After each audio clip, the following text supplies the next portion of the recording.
guys see a possible upset today, or what are your guys' thoughts when it comes to looking at that type of scenario? What's a game that would surprise people? I think maybe right here, this one we're about to stream, either this one or I think Nebraska has a slight chance. Yeah, Not likely, but I think of today the upsets. I think either Wisconsin over Penn State or Navy over Notre Dame. yeah, Yeah. And hello to everyone watching here on this beautiful afternoon for football. Notre Dame Navy live on. We're live on 4 YouTube channels. I think we're live everyone right now. So good afternoon to everyone here.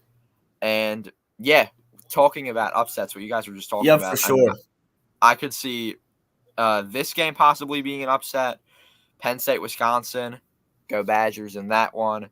Um, Maybe, I mean, BYU is the underdog technically at UCF, betting wise, so I could possibly see them losing. Bama has a chance to lose. Texas might lose. LSU A&M will be interesting to see. I think there are a few possibilities for an upset today. yeah. I think that Yeah, for one of sure. the So real quick before we get going, shout out Shady Sports Network giving us the StreamYard, letting us come on his network. Appreciate you, brother. But Yeah, make sure you guys go subscribe to Shady Sports Network on YouTube. Follow him on Twitter. Also, check out American Football Network, Sorgy Stories, and the Football Expert on YouTube as well. We'll have those links in the chat for you guys here a little bit later, and we'll put them over in the Twitter chat as well. So check that out. We appreciate everybody tuning in today. yeah, for sure. Kickoff just happened moments ago. Jackson Johnson in the chat saying, "What's up, Sorgy Story Nation?" And the number one football show, Michael in the chat saying Nebraska has no chance. I wouldn't say no chance, but not a very good chance against the Buckeyes this afternoon. No, yeah, not a very good chance, but a slim chance nonetheless. I would say that's definitely the least likely. As on first down, Notre Dame with a little 4-yard screen pass. It'll be 2nd and 6 for them, and this is going to be a quick game. I would say this is probably going to be the first 12 o'clock game that ends with the way that these two teams roll. Both of them like to eat up a lot of clock. Yeah, that was a nice screen pass there. I just saw it here. And yeah. Is Mitchell Evans on 2nd and 6 with the catch over the middle? He's got a first down. That's one person that I am kind of interested in seeing with this Notre Dame offense is Mitchell Evans has been a player who hasn't gotten a lot of play early on in the season, but obviously a very talented tight end. Between him and Eli Raridan, I kind of wonder if Notre Dame's going to start to use their tight ends a little bit more as Riley Leonard finally in these last couple of games has started to look a little bit comfortable in the passing game. Yeah, because, I mean, without a doubt, even though Evans hasn't played much, without a doubt, he's 100% your best threat in the pass game. Yeah. With If Bo 100%, Collins he's your doesn't best weapon. if Bo Collins doesn't drop the ball, he's your best threat to a degree. But I'm sure I know we've had conversations about this before What was that? about Bo Collins. You cut out a little bit. Oh, yeah. Yeah, he's either gonna be your best threat in the game, or you're gonna be sitting there wondering why is this guy even on our team still. Trust me, Yeah. I had the same thoughts the last 3 years.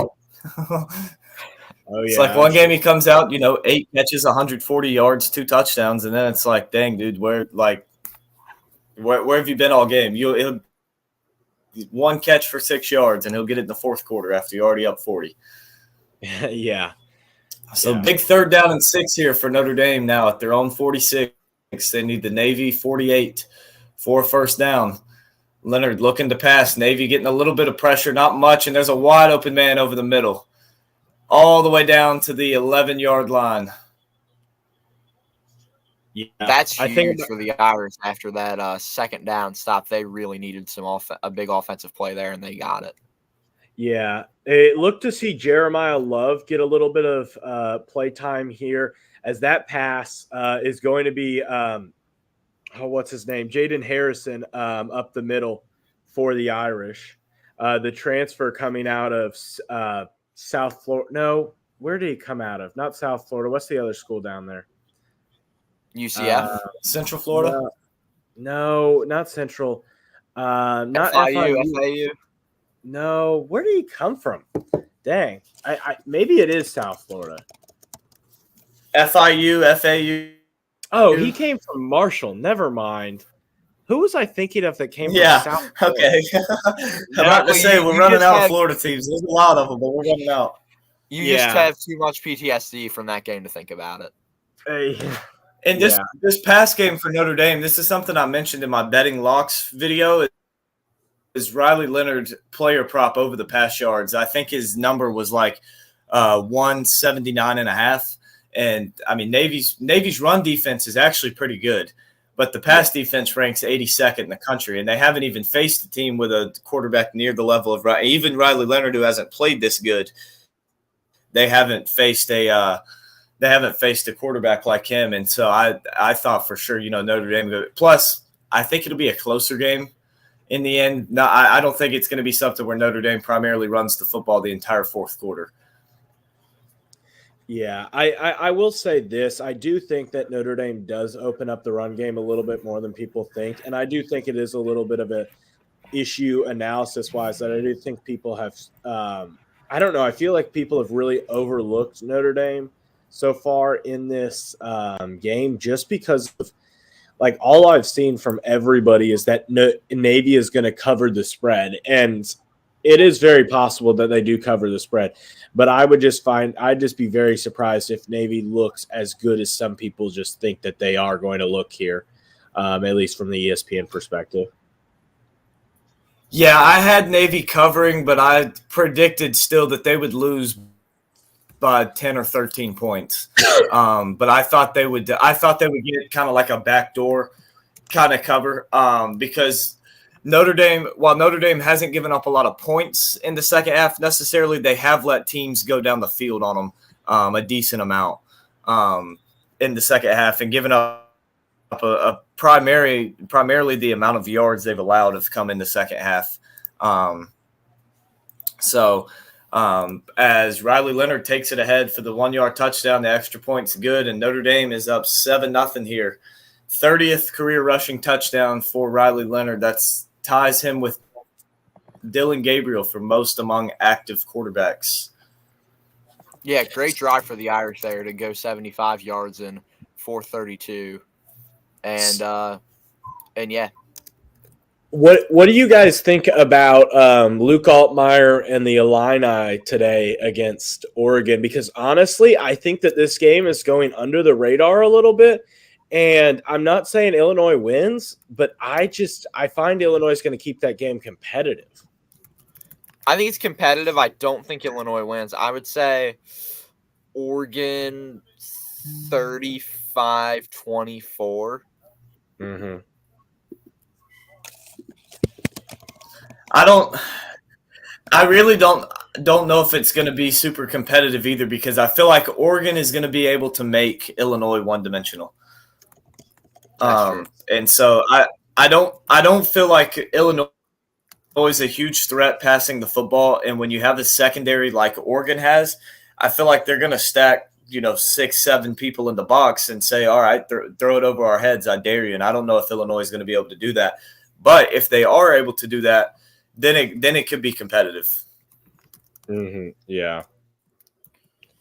I do think that Illinois, when it comes to defensively, they could have some issues if Oregon starts to overlook them. Oh, 100%. Like, when you look at these teams in the Big Ten, yeah, they like Illinois is ranked pretty high. Iowa's been ranked high, but then when they play teams like Ohio State or now Oregon, you see the problem is they've recruited pretty good and they're ranked pretty high. The problem is they don't have any playmakers. You don't have a guy on offense that you can consistently throw the ball to for 20-yard gains. They just don't have that player. And then whenever you go up against a team like Oregon or Ohio State, well, now they have 3 of them and you have 0. That's what makes it really difficult. Like when these teams play, when teams like Illinois play teams like Oregon, you have to have everything go perfectly for you to win that football game. Yeah. So I have another question for you guys. I know none of us are like super big Deion fans or stuff like that, but at the same time, Colorado is having a good season. Outside of the Nebraska and Kansas State game, well, really outside of just the Nebraska game, they played well, played competitive in all their games. So looking at the remaining of their schedule, Cincinnati, Texas Tech, Utah, Kansas, and Oklahoma State, I I see him going undefeated for the rest of the season, right? I think they finish either 10-2 or 9-3. Don't make the playoff, but solid bowl. It would be what I see. I agree. As well, interesting stat here about Notre Dame's kicker. In 2015, he was second team All Southern Conference at the Citadel. Wow. Who? Oh man, 9 years ago. So I wonder what's happened with him. If it's been injuries, or maybe he stopped playing for a little bit and then came back. 1 second, I forgot about this. Because that's pretty cool. That's pretty wild. That in 2015 he was. I mean, 2015 doesn't sound like that long ago, but then when you think, dang, it's 2024. That's 9 years ago. Yeah. Are you talking about? You're talking about Mitch Jeter, right? Eric Goins. Eric Goins for Notre Dame. He did your kickoff. He just kicked the ball off. Yeah, good coverage there by the Irish. I think you got the wrong dude because Jeter and Yoakum are the only two kickers we have. Here, he just kicked off. Might be a punter, but he just kicked off. Yeah, he's listed on the official roster as a punter and kicker. Huh. Eric Goins, 90. So a 4-yard run for Navy as they start at their own 11. It'll be 2nd down and 6 now for them. Yeah, I don't think I wonder if Jeter got hurt or something because he does not usually do. He kicked the extra point. I think they just had that dude kicking off. Let me see here. I'm pulling up their roster because I legitimately. I wonder. He went to the Citadel. I wonder if he has maybe a little bit of a military background. If that's why maybe they let him kick off against Navy. Maybe that's it. I'm pulling up the roster. What did you say his name was? What was his number? 90. I think it was Eric Goins. I didn't remember his number. It was Eric Goins. Yeah. I pulled him up. So a 3rd down and 4 for Navy here as they've gotten 3-yard runs on their first 2 plays. It looks like they're shifting out to pass now. You are correct. As he served 7 years in the United States Army as an active duty officer, and 2015 was his senior year at the Citadel. So he's coming back for like a graduate student. I think he had 1 extra year. Because he redshirted his freshman year and then he's coming back. So I just think, I think they're letting him kick because it's Navy. That's a pretty cool story. Yeah. So, as Horvath picks up the 1st down on a nice pass there. That's one thing this Navy offense has that they haven't had in years past is they can throw the football. Yeah, that is weird. In all the Navy games that I've ever watched, I've never seen this before. And as you see from the stat, 161 passing yards, the most since 1994 for this Navy squad.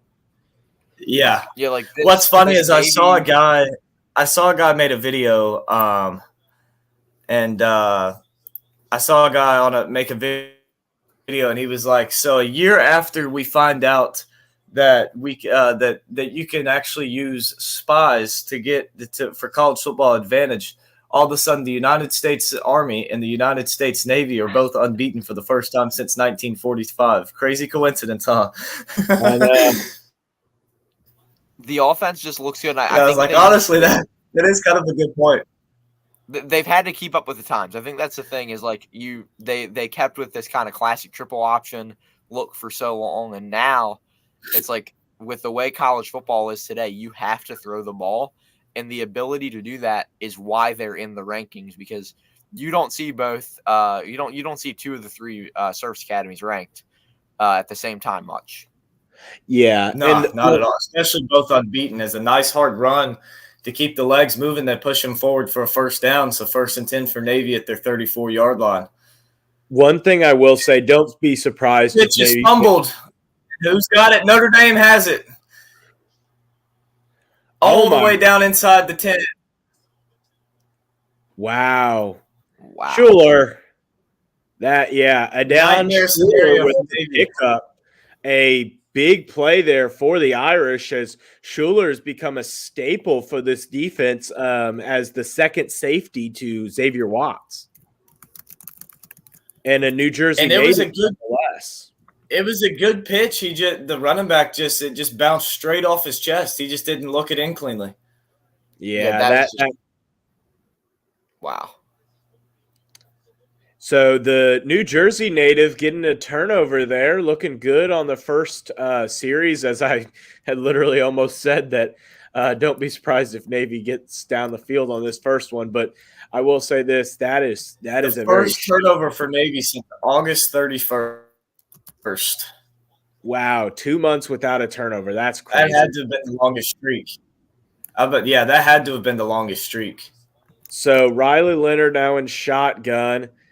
Hands it off to going to be Jadarian Price. Jadarian Price getting his first couple of snaps of the game as this Notre Dame team has a backfield that shifts between a lot of different people with different people like Jadarian Price and Jeremiah Love and even Anaya Smith, the freshman.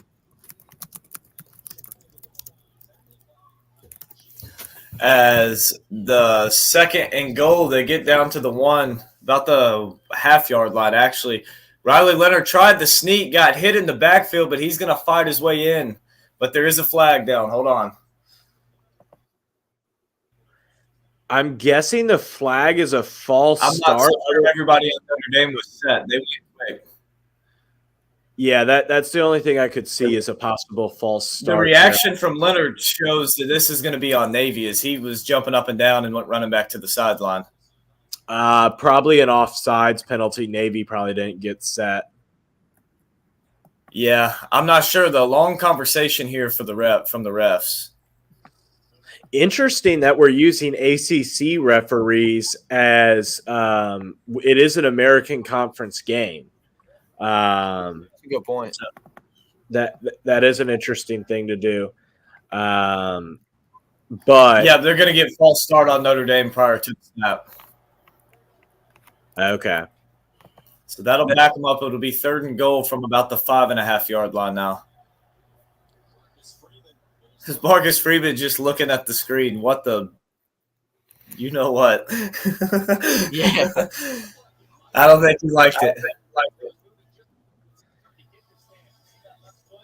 No, yeah, that's what it was. One of the offensive linemen on the left side was still kind of getting his feet set.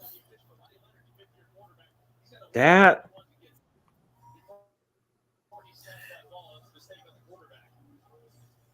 it wasn't much, but by rule, I mean, you moving your foot. Yeah, that is – I will say this. That is something that I don't know. I think that – here's my thing. I'm a Notre Dame fan, but that is a very nitpicky thing in the end zone that you just don't see very often because you definitely see that down in the end zone all the time with setting feet and stuff like that. You don't see that called very often. Oh, without a doubt. But yeah, by rule. Oh, yeah, by rule. But yeah, by rule, that is. I don't completely like, but yeah, the O linemen, they can't move their feet till the ball snaps. So, as looking over the middle of dude, just wide open in the end zone, touchdown Notre Dame. Oh, yep. Yeah, that's definitely what you're looking for there as the Irish touchdown. Chris Mitchell. This was the FIU transfer, so I wasn't completely crazy. But yeah. I started thinking, once I said FIU, I was like, didn't they get a receiver from FIU or something like that? Yeah, FIU is – you do get a you did get a transfer in Chris Mitchell, but I just mix him up because Chris Mitchell is the punt returner and Jaden Harrison is the kick returner. So I also get him confused sometimes on punt Oh, yeah. duties as well. That's so. a nice, when you look at that play, a little bit of a pick play, but honestly, the Navy guy could have easily avoided that. He just ran straight into him. Yeah, that was just. I think he knew he Notre was Dame beaten. He offense was trying to get a flag drawn on that one. I gotta say, this Notre Dame offense has just looked clean so far. Like it's just been seamless, good football. But for Navy, their first real test of the year, I'm not loving what I'm seeing from their defense. I will say I'm not this. either, and Notre Dame's offenses look good, but at the same time, it's like, how much of it is Notre Dame's offense is just looking good, or how much of it is they just have guys running wide open down the field? Like that last touchdown was the fourth or fifth time we've seen somebody just wide open, nobody even relatively close to them. Yeah. Well, I will say this.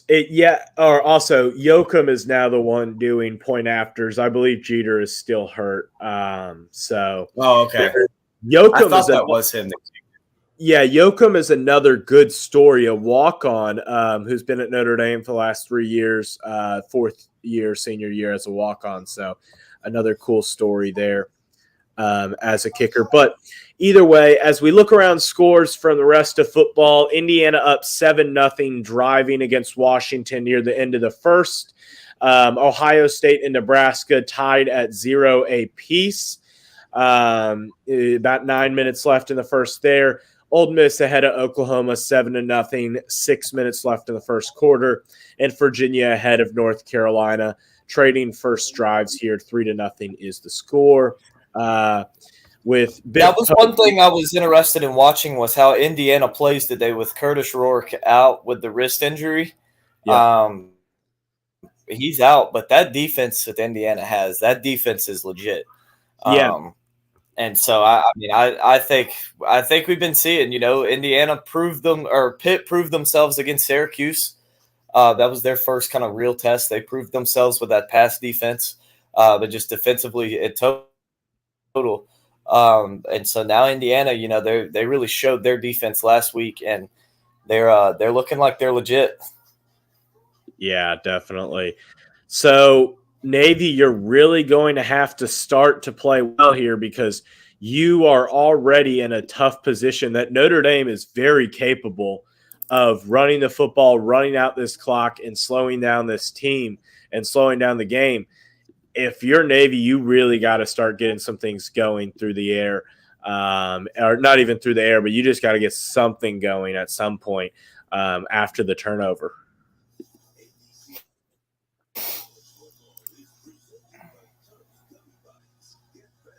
No, yeah, 100%. You have to go down the field and score a touchdown here on this one.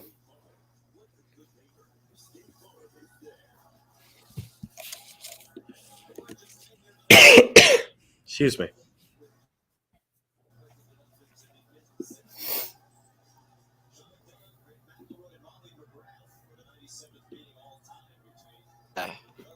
He's let's see, he's number 90 if it's the same guy.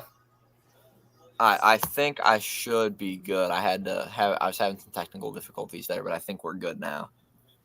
Okay. Yep. All right. Doing the kickoff is 90. Here it goes.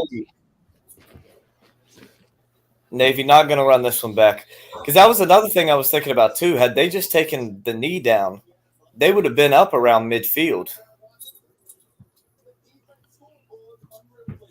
As well, so I was speaking of Indiana's defense. They actually got a pick six to score the touchdown. I didn't know that. Yeah, I was looking. I had seen that when I was looking over the stats piece. I'm like, Indiana only has 7 passing yards, or 7 total offensive yards, and 6 of them from passing. And I'm like, how's that? Pitt was up 14-0, and their quarterback had thrown for -3 yards. But yeah, that is crazy. As Notre Dame and Navy getting set for the second offensive drive for the midshipmen. A little flea flicker and a man wide open down the field. Down to the Notre Dame 46. That's a great play to come out and run. The double reverse flea flicker. very interesting there is it looked like Notre Dame was playing some zone, and the zone coverage, it really wasn't a bust. It was just a good play design. It looked like a few people were playing zone and a few people were playing man down the end of the field. Yeah, it looked like what it was quarter, half. So you have zone on that side of the field and man on the other side, with Christian Gray being your man corner, which is what you see a lot for Al Golden, is a lot of quarter, half. Because correct me if I'm wrong, but Benjamin Morrison is he's out for the year, isn't he? Correct, yes. But I will say this. Christian Gray by no means is as good as Benjamin Morrison, but at the same time, he is a fantastic cornerback. And Christian Gray, honestly, he can play man coverage in this Al Golden scheme. Yeah. There's a huge run, first down for Navy, but there is a flag down, and it appears one's probably going to come back. Yeah, it looked like there was a hold there on the offensive lineman. Chop block. And they get them for a chop block. That's another thing. Which is worse than a hold, because that's going to be a 15-yarder instead of a 10. Yeah, that's an interesting call there because Navy is infamous. Like you can any ex-Notre Dame player you see, Navy is infamous for chop blocks and almost never gets called for them. So very interesting that you call them.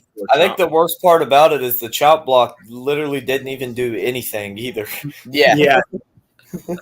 He completely missed. He really did, and I don't know what he was trying to do. As another fumble for Navy, and Notre Dame's got it. Wow, you're about 10 seconds ahead of me, so let me see what happens. As a poor QB transfer, and Kairos Villamoa Asa is the one that picks up the fumble. Asa has been a massive contributor for this Notre Dame team as a freshman coming out of Southern Cal. Him and Junior Tuihalimaka have been big players for both of these teams, or both of the defense. Yeah, I mean, Navy is just playing just completely sloppy right now. Yeah, just when you think that they look explosive and look like they're back on track after that throw earlier in the drive, they give it up again, and it's just not looking good for the midshipmen. And it's not – Notre Dame hasn't forced a single one of these fumbles. It's just been Navy flat out dropping the football. Yeah. Like you got to – it's one thing if you get Notre Dame lays a huge hit on them and they fumble the ball like that one, you just got to tip your cap. That was a good hit. But a perfect pitch just bounced straight off your face, and then the quarterback just dropped the football. Yeah, and if you're Notre Dame, you really got to press your advantage here. I would like to see a shot play from Riley Leonard to Chris Mitchell, maybe some more crossing patterns or a post route or something like that. I'd like to see you take a shot here. The way guys have been running wide open down the field, I would definitely throw it.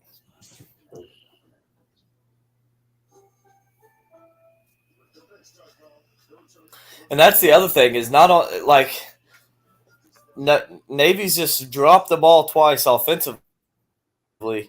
And defensively, they've just been letting guys just run wide open down the field, like not even attempting to cover guys. Yeah. Mm-hmm.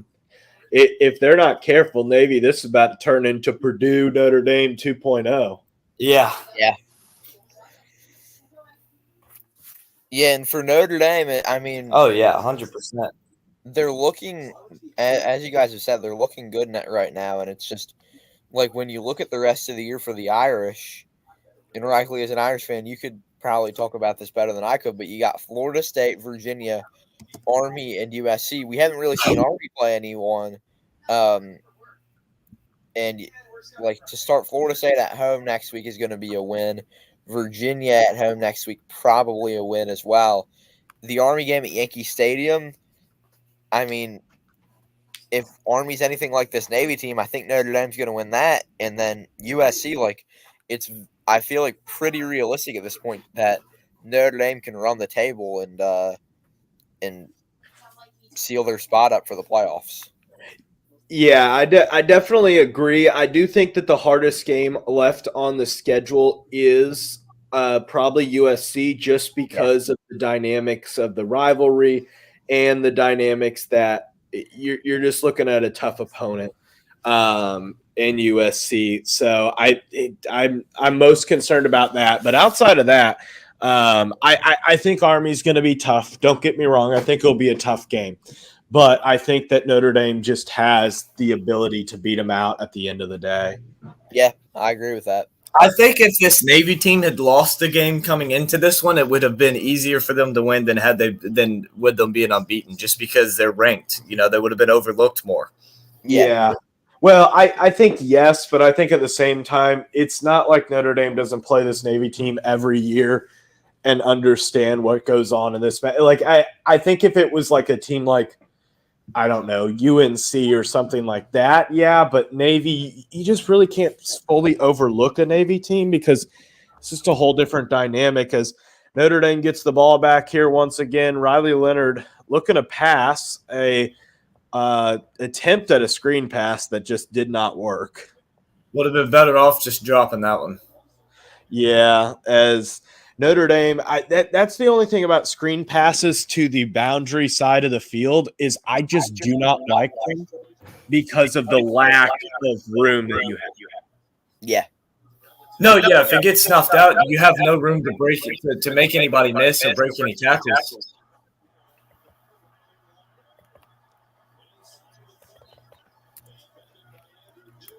Leonard almost doing a slow mesh here as Leonard is going way down the field. A good job there.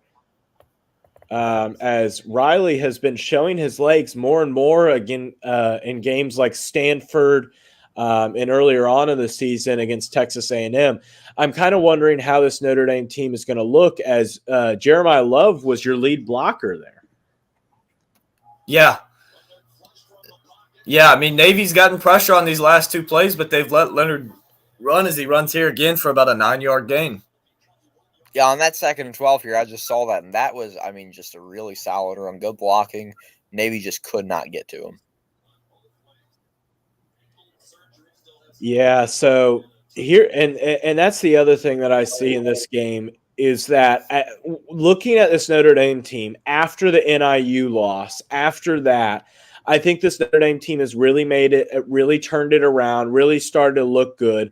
And even though we're not going to get any credit for beating the crap out of this Navy team, because everybody will just say, oh, well, they should have done that. Navy was never good to begin with, because that's just how the voters work in the AP poll. It's disappointing and frustrating, but it is what it is. Yeah, it's kind of like for Clemson a few years ago. I remember having the same argument with people.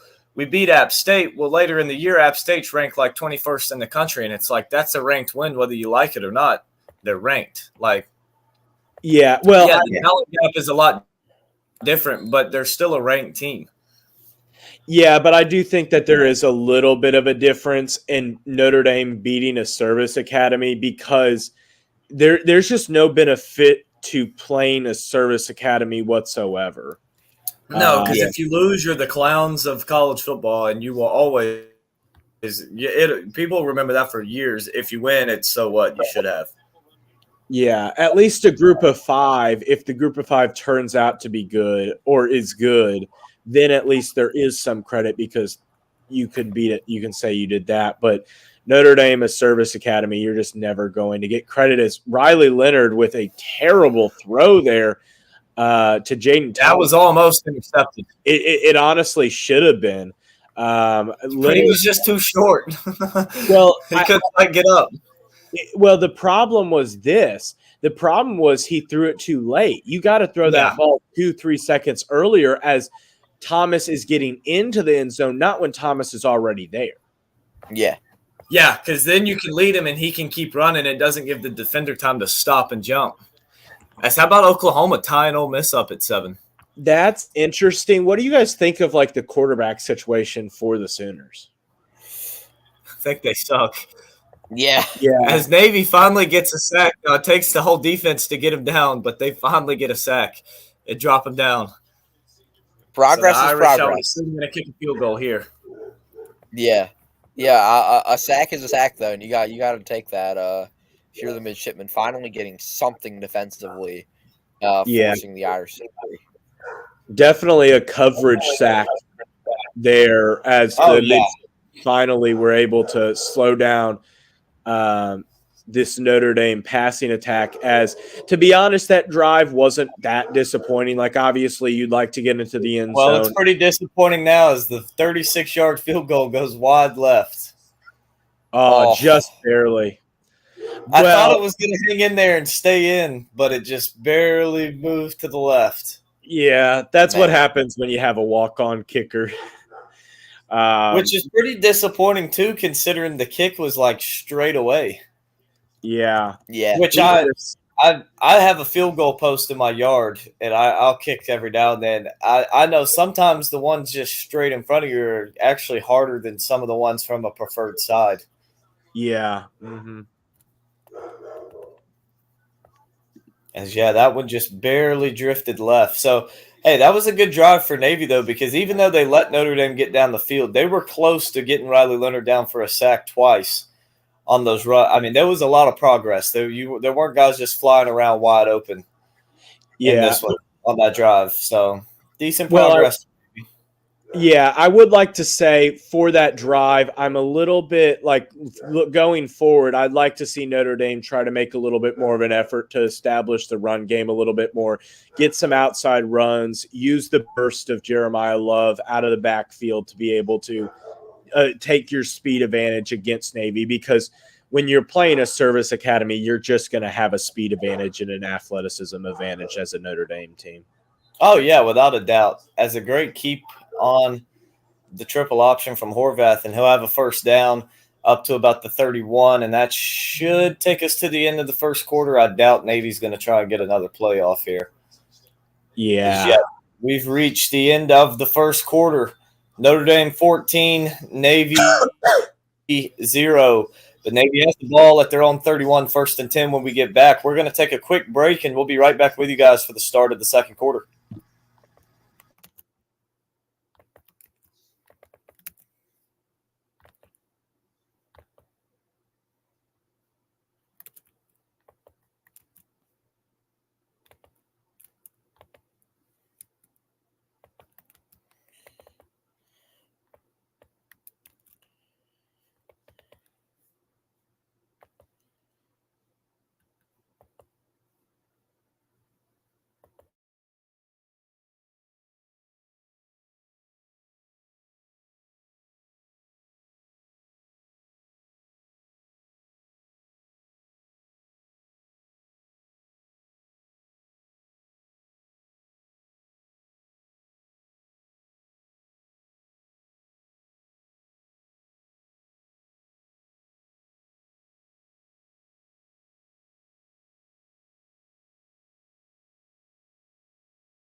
All right, so we are back.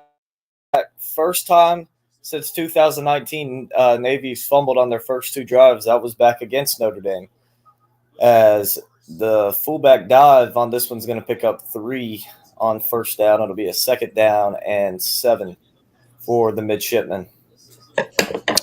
Yeah, and that was the last time that it was a ranked matchup between these two teams with Notre Dame and Navy. That game was played in San Diego. Yeah.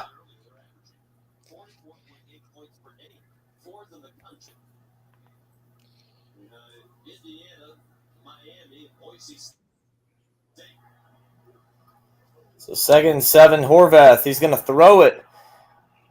And that play just didn't work. Nobody was open deep. But there is a flag down. What's this flag going to be? If that's calling PI, that is – I do not know about that. Yeah, it might be holding before the pass.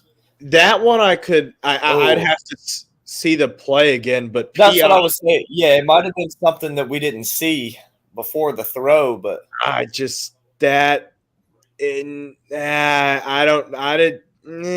did not look like PI. oh yeah, that's a good call. He's holding his back inside the jersey. That is very. Yeah, you can't hold him. You can't hold him inside the jersey. Well, here's the only problem I have with that call. How does that ref see that from that angle? I don't think that's what he's calling. Look at the back ref wasn't the one that. Yeah, the back. I don't think the back ref was the one that threw it. He did. Yeah, he was. He did, yeah. So I don't know how the back ref. That's not what the back ref's calling. That's not what he's not looking at that because there's no way. I don't know. I don't know what he's looking at. Either way, Navy gets a few yards on the first down play, going to make it a more manageable 2nd and 6 after the PI. Navy's been turning the football over, but they have done a good job of is on first down setting themselves up, not being behind the sticks. As Horvath takes off down the sideline inside the 20, inside the 10, into the end zone. Touchdown, Navy. Poor gap discipline there. What a run from Horvath. 47-yard run. Yeah, poor gap discipline there from the Irish linebackers. You got to make sure you have contained there. Yeah. Oh, 100%. 100%. As they did a good job of making sure the pitch was covered, just nobody was there to take care of the quarterback as well. That was a beautiful run. That's how you run the triple option right there. Yeah, for sure. And the best part of that play was the great blocking down the field from the wide receivers. Yeah. So Navy on the board, 14-7 ball game. So the extra point is up and good. A very ugly extra point, but it's through the uprights.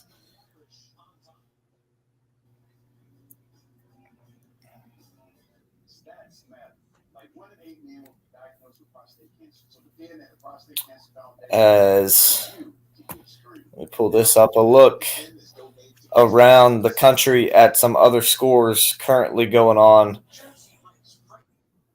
Right now, we got Nebraska or Ohio State up 7-0 on Nebraska into the first quarter. In that one, Indiana up 14-0 on Washington with about 13 and a half minutes to go in the second quarter there. At the end of the first quarter, Ole Miss, Oklahoma tied at 7. Oklahoma has the ball at their own 18-yard line with a 3rd and 2 coming up. Virginia Tech leads Georgia Tech 7-3 with about 9.5 to go in the second quarter. Georgia Tech with the ball at their own 31, 1st and 10. North Carolina up 7-3 on Virginia into the first quarter. In that one, Virginia with the ball, 2nd and 8 at their own 22. Ohio is up on Buffalo 10-7 with 8:20 to go in the second quarter. In that one, Charlotte and Memphis tied at 7 with 8.5 to go. Memphis has the ball at the Charlotte 24-yard line, getting close to the red zone Tulane up 21-3 on North Texas. Arkansas up 7-0 on Mississippi State. Very early in that one, just still 13:06 to go in the first quarter in that game. Some games coming up. We got Georgia State at App State start at 1 o'clock. Illinois, Oregon at 3:30. BYU, UCF at 3:30.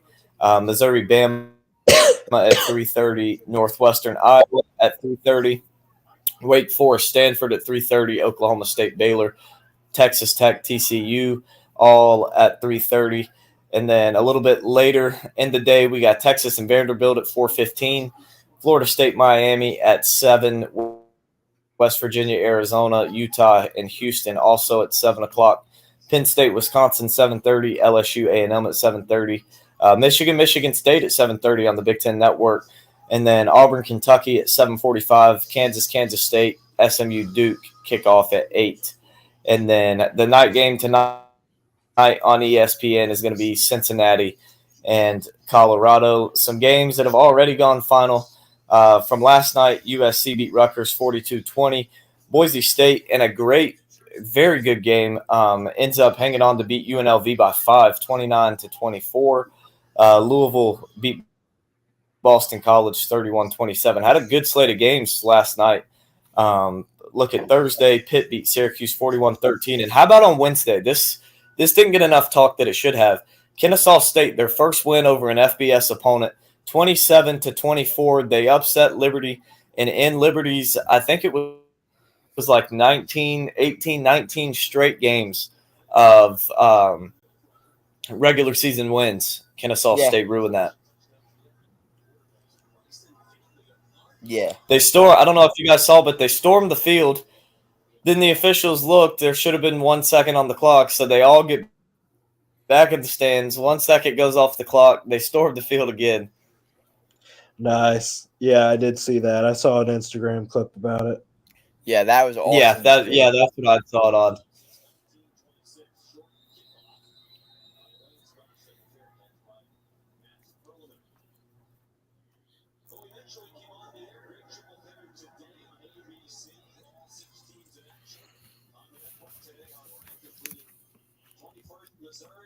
Yeah, how about that? All 3 games on ABC today are ranked matchups. You don't see that much. You for sure don't. No, you don't. Not at all. Missouri, Alabama is going to be an interesting game with the way both of them have played. Who sucks more? We'll find out today. Yeah, especially if Kalen DeBoer loses that game, he's got some questions that will need to be answered.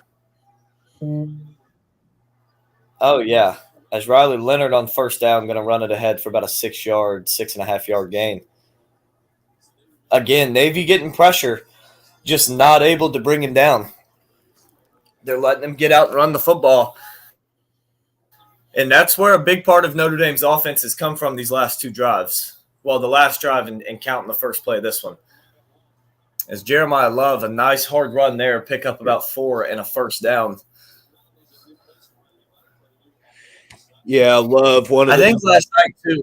Go ahead. Love one of the better backs in football when it comes to physicality at the point of attack, along with his speed that he has as well. Oh yeah. And I don't know if y'all got to catch any of the Boise State UNLV game last night, but that was a very good game for Boise State. As there goes Jeremiah Love straight up the middle, and he may house this one. He will. Touchdown Irish. Wow. Well, speaking of which, I think that just explained my straight up the middle. Yeah. The speed. He just had a hard, tough run. Yeah, he just had a hard, tough run where he got hit immediately at the line of scrimmage and fought for 4 yards and then breaks away and runs for 64 yards.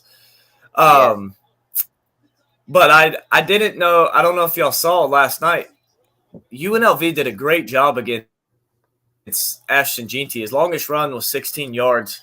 Now, he ran for about 128 yards, I think it was, but it was on 33 carries like that. But Boise State, they just made plays. Madsen, the quarterback, he had a lot of big plays.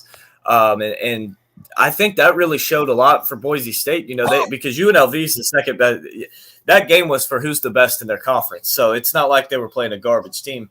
I think that really shows a lot about Boise State, that they're not just Ashton Jeanty on offense. Yeah, I do agree, but that does give me a little bit of a concern about Ginty, not for the rest of the season, but for when Boise State makes it to a playoff consideration, of which I do think they do, because I just don't see anybody else making it over them. Maybe, but even though it's UNLV, it's not a playoff team. I believe they were 22nd in rush defense. They haven't really allowed a whole lot of big plays in the run game. Not only that, they were also selling out to stop the run. So, my confidence in GT really looks back. I know Oregon is like the 46th best run defense in the country, but there's still a lot of talented guys on that team, and to see what he did against them. Yeah. Well, like 191 yards and 2 touchdowns. Which he also had a bit of a left arm injury that he was fighting through all game. So, yeah, Nebraska 3rd and 14 at the Ohio State 19-yard line, still 7-0 at the start of the second quarter.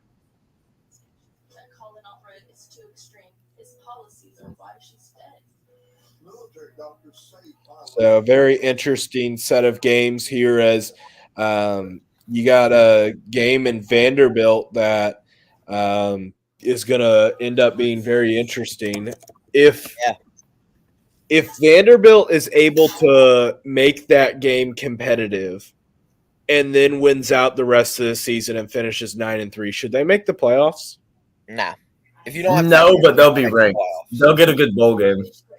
Yeah, I don't know. I feel like a 9-3 because Vanderbilt would have to beat LSU and Tennessee if they finish 9-3. Yeah, but there's going to be so many 10-2 teams. That's the issue. Yes, is the amount of 10-2 teams.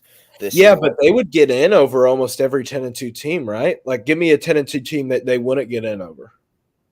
Bama. They would get in over Bama. No, not a shot.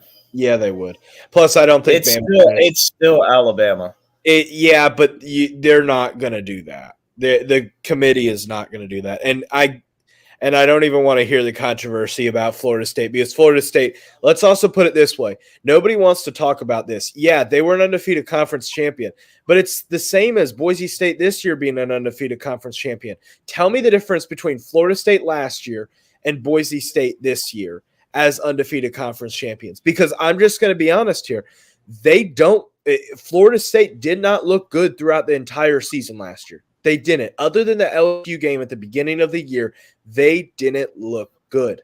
Florida State got bailed out by Boston College by a face mask, because if Castellanos got that football back, Boston College was going to beat them.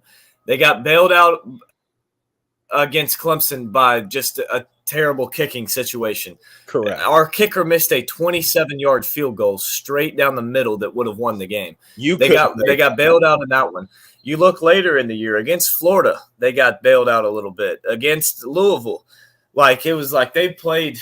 Louisville almost beat them, and Louisville was not a good team last year. I think the biggest thing is they just didn't have any kind of offense once Travis went out, and that was the biggest thing. Should Florida State have gotten in? Yeah. Am I mad that they didn't? No, because we got a better game with Bama, Michigan. There's no way Florida State is competitive in that game.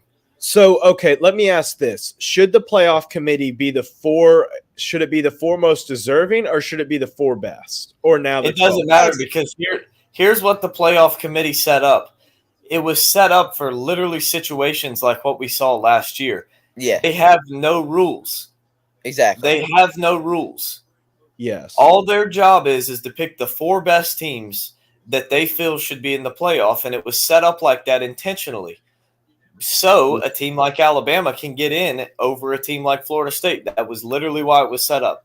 No, yeah, and I know, and I understand that, but the thing that I just see in this area and stuff like that is I just don't know. That's too difficult to get into it, but just generally, I just think that it doesn't make sense to try to be, let's include a Florida State team that's just we all knew was going to get railroaded by the team they played. The way I look at it is yeah. just this simple to me. Is just I think the 4 teams. I guess it is most deserving in my opinion because I think Florida State played well enough to be there. Like I don't like it being a TV show. I think Florida State. Yes, they would have gotten absolutely creamed. But the point is that they had the best, one of the top 4 best resumes, and that's why I think they should have been there. It's like I get it might make for a terrible TV, but at the end of the day, college football playoff is a TV show. It's not who should be there. It's who's going to give us the best ratings. So it's that simple at the end of the day. Which isn't fair, but I'm also fine with it because am I really going to be excited to sit down and watch Michigan beat Florida State by 40? Lord, no. Yeah. I would have much rather watched an overtime game with Alabama and Nick Saban's final game than to watch Florida State go out and lose by 40. Yeah, I get that. Not only that, too, Florida State's resume, in my opinion, completely went out the window when Jordan Travis went down because now they're a completely different team. And that showed they had zero offense with the other quarterbacks. They had zero offense. They weren't one of the four best teams, and they weren't one of the 4 most deserving teams either at that point once Travis had went out. Well, yeah, and this is the other thing that I'll say is this. I go back to the point that I have that I said at the very beginning. Outside of the LSU game, Florida State played and beat no one. They played a group of 5 schedule.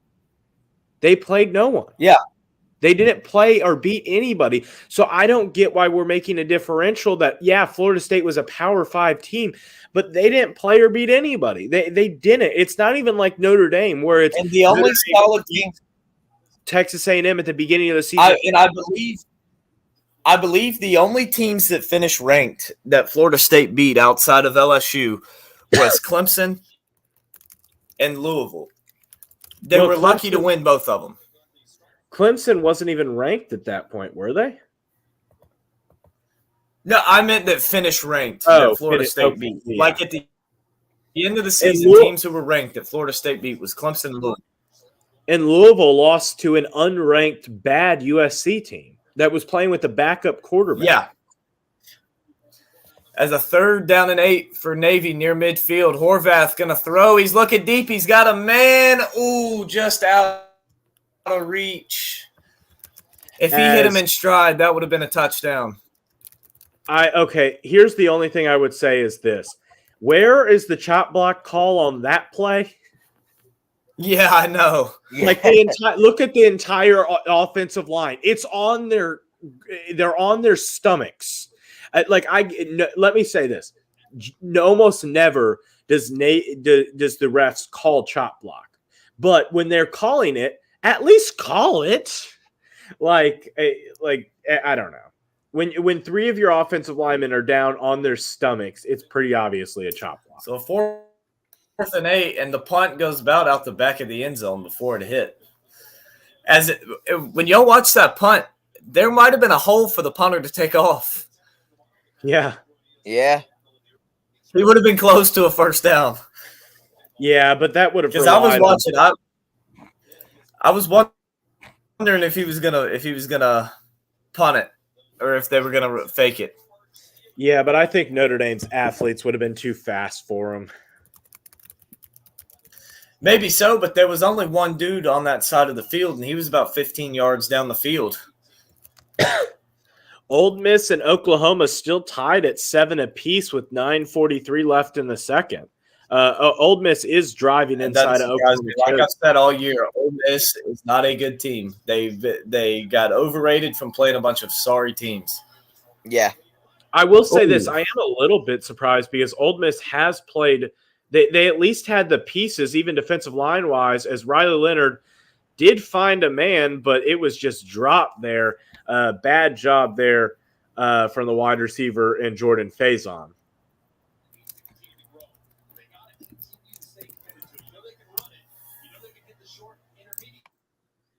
Yeah, he had him open, and he he rifled that one in there. I think that one was just coming in too hot for the receiver to hold on to it. Yeah, but he As had about a a rifle. 2-yard run on second down to bring up about a 3rd down and 8. Yeah, that's something that you gotta do a little bit better on as the wide receiver. You got to be able to catch that. As Jadarian Price getting his first action in quite some time after the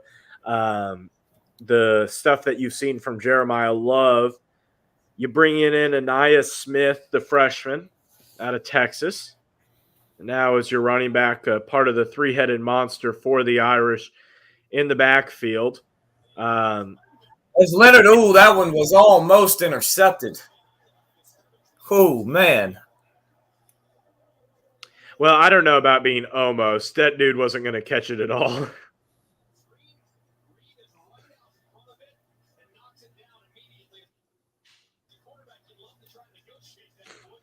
But a good read of the play by the defensive lineman and there's not much you can do there as the quarterback. No, yeah, not at all. As Navy's I know they gave up the big run on the last drive, but their defense has looked a lot better as the punt returner muffs it. Notre Dame's got it. Why would you even try and touch that? I have no idea, but I will say this. I don't know if Navy's defense has looked improved in the sense of they have slowed down Notre Dame on a couple of drives, but last drive was the only time that they've really slowed them down. Yeah. Why in the world would you even try and catch that punt? Yeah, you're slipping, you're falling. You need to get away from that. As honestly, I still think Notre Dame would have won this game, but Navy has just been the reason why they're down 21-7. It has nothing to do with Notre Dame playing well or anything. Yeah, that was I just saw the scramble after that muff punt there, and that was just, I mean, as you said, just Navy's mistakes are killing them. And I think this is a good learning. They had 2 turnovers on the entire year coming into this game. Yeah, I think this is going to be good learning, though, for this Navy team who hasn't had a good test, because they have in just, less than 2 months, the Army game. Like, I'm glad. What a pass from Leonard on first down. I'm glad that they're going to be able to kind of have this to look back on and work from as they go through the coming weeks before that game against Army to finish off the season. Yeah, for sure. So great pass on first down from Notre Dame, but they're going to get called back for a holding that you really didn't even have to hold the dude at all. That was just a dumb play from Notre Dame on that one. Yeah, Emil Wagner, the right tackle for the Irish. Yeah, I'm not sure what he was attempting to do there. No, he just tackled the defender, and Leonard was throwing the ball as he did it. Like, there was no need to even do that. No, yeah, that was just poor technique and everything there. As Notre Dame tries another screenplay, once again to Faison. The one thing that I do like about the screenplays to Faison as a lacrosse player is he knows how to work his way through traffic. That's something that lacrosse skill set transfers over really well to football, is working your way through traffic with the ball, being able to find an opening and hit it. As you got 2nd and 15 here for the Irish, I would assume you're going to try to hit something over the middle again, maybe work your tight ends, as you got Leonard and shotgun here. They about hit the linebacker for Navy on that one. Greathouse, the intended wide receiver, but just nothing working there for the Irish. Or I'm sorry. Navy's gotten their hand on a few of these passes here. Yeah, that one was a really good job by the linebacker, an outstretched arm. A good throw, just great play by the linebacker. Not much you can do to put it in a better spot. So we'll see what happens here. 3rd and 15 for the Irish, as the Irish have had some success, but the holding call really detrimental to this part of the drive, as all you're going to do is get it upfield, make it a little bit more of an interesting call here. As Ananias Williams, the linebacker, or the running back, another one of the running backs for this team, I assume the Irish are probably going to go for it here on 4th and 7.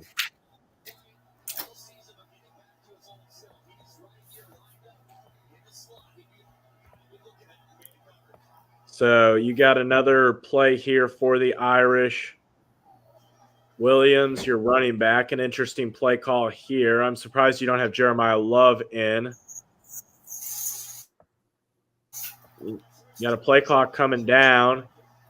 Leonard with a clean pocket, finding his man. A great job there as Navy just has struggled to be able to contain these Irish wide receivers. I don't understand why play zone coverage if nobody's going to move with a guy. Yeah. Yeah. Like, why? Yeah, at that point, just go man. They're trying to run zone coverage, and they're just standing there. Riley Leonard stiff-arming one of our future sailors. Hopefully he doesn't have to deal with any of our enemies because that was rough.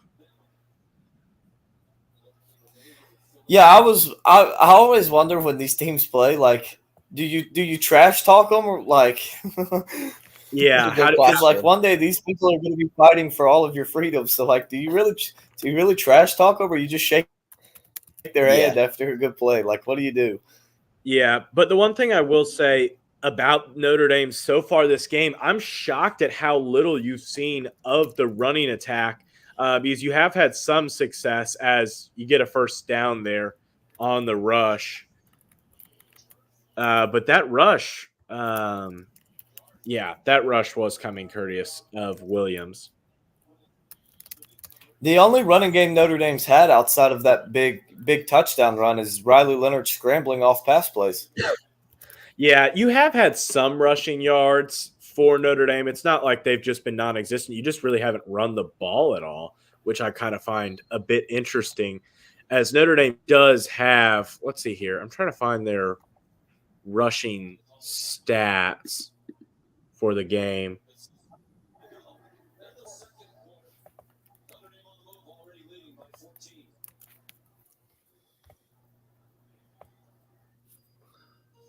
I'm gonna be right back. I gotta go grab my computer charger.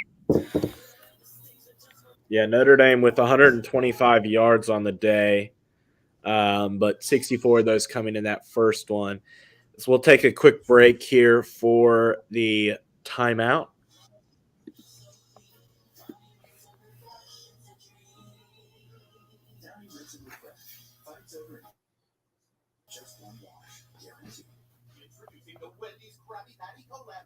It has fresh, never frozen beef that's, wait for it, square. Are you ready? I'm ready. And I'm ready. For the Krabby Patty collab meal you're craving, gotta be Wendy's. We want you to start every day with the charge you need. So we're giving you this home charger and covering the cost of standard installation.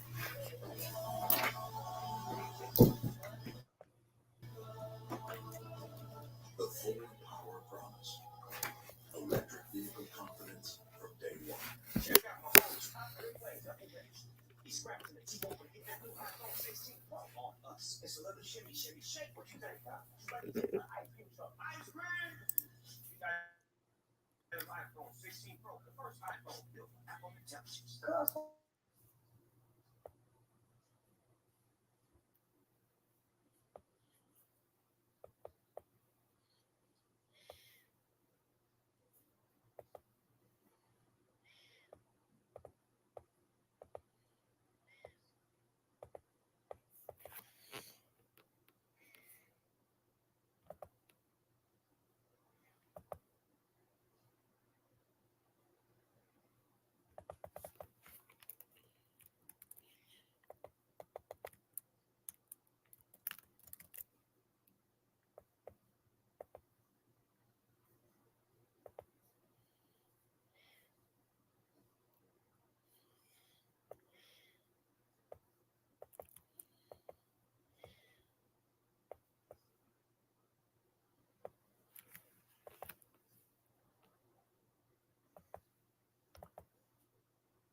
All right, so we are back here in the second quarter.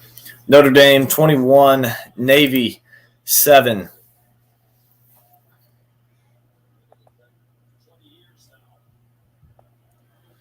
As Notre Dame has the ball at about the 11-yard line, looking to go get some more points. They got a 3rd and 1 here. All they need is about half a yard.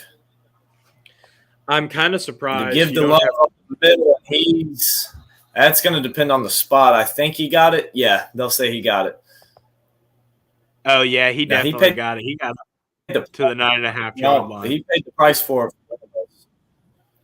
He paid the price for it, but he got it. He ended up 3 yards behind the line of scrimmage when he got tackled. The reason I say it'll depend on the spot is because I watched Boise State UNLV last night, and Jeanty landed a yard past the first down line. The first down was at the 35. The referee then reviewed it and said the ball carrier fell down at the 35.5-yard line, and they still marked him short and made him go for it. Huh.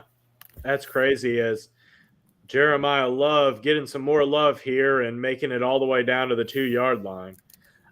I expect Notre Dame come second halftime to start to pound the rock in here, especially if they're able to finish out this drive with the touchdown. Oh, 100%. There's a second goal from the 2. I'd say barring a penalty, it's probably a guarantee that you're going to get in the end zone right here. And, yep, Love, straight in. And the Irish just continuing to look great today. They're playing good football. They're doing what Notre Dame does, and looking good. And for Navy, they just seem like they can't catch a break. About the only way for Navy to get back in this one. Now, remember, Navy does get the ball to start the second half. They're going to have to go down and score here and score out of the half. Yeah. Well, the one good thing for Navy is, unlike past years, they're not just heavy. I mean, they're still a run-heavy team, but they can, they do have some explosiveness in their offense. So that is one positive for Navy, considering the deficit, is that at least you do have some explosive plays in your playbook, and you've hit them in the past, and even hit a few in this game. You just haven't been able to hold on to the football. Yeah, Navy hasn't even gotten really near the red zone, to be honest, against this Notre Dame defense. No, they haven't. They haven't been in the red zone all day because their one touchdown run came from outside. Yeah, exactly. Yeah, it came from the 50-yard line. Yeah. Yeah, so they haven't been in the red zone at all. I think they've only been in Notre Dame territory for one play, right? It's been a little bit more than that, because remember the flea flicker got them down there, and then they were in Notre Dame territory on the run. Yeah. Yeah, they've had a few, but not a whole lot.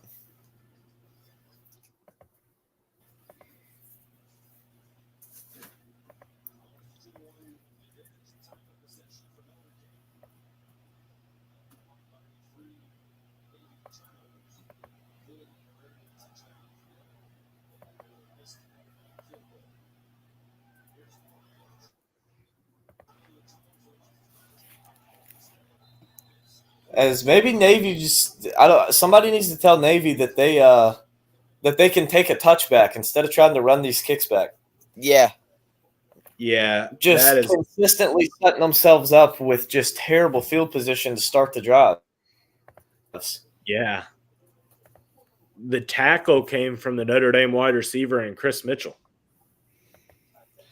The only drive that Navy has started past the 20-yard line on a kickoff came when Notre Dame had a penalty and had to re-kick. Yep. So it backed them up. Yeah, so, I just saw that return there to the 10, and just, again, Notre Dame special teams cover. Special teams doesn't get enough credit in football. Well, there goes Horvath. He's up past the 50, past the 40, and he's going to be dragged down at the 27. A terrible job, flat-footed, was Jaden Osbury.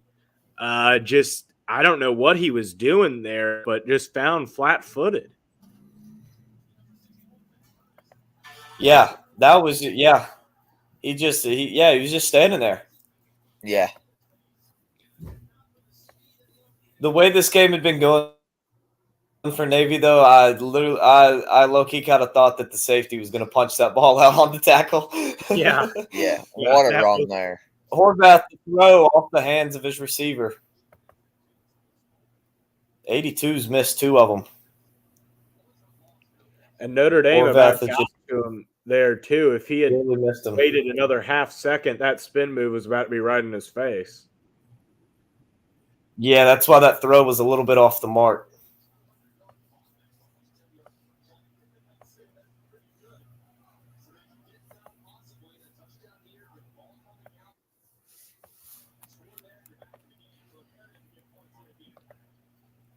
So a 2nd down and 10 for Navy. A big play for the midshipmen coming up here as you only got 4:14 left in this first half, as you're going to get about a 4-yard run here from your halfback counter. Yeah, Brady. I mean, yeah, Navy's averaging 10 yards of play. Now they've had 2 huge plays, but they're averaging 10 yards of play. They're hitting explosive plays.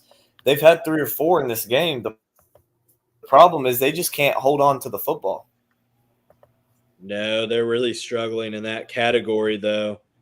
Only 2 third downs. Realistically, it's probably a 10-point Notre Dame lead if Navy has held on to the football in this game. Yeah. If that, because on the punt, Navy was going to have the ball near midfield. That's true. As Horvath gets the first down, a nice dive.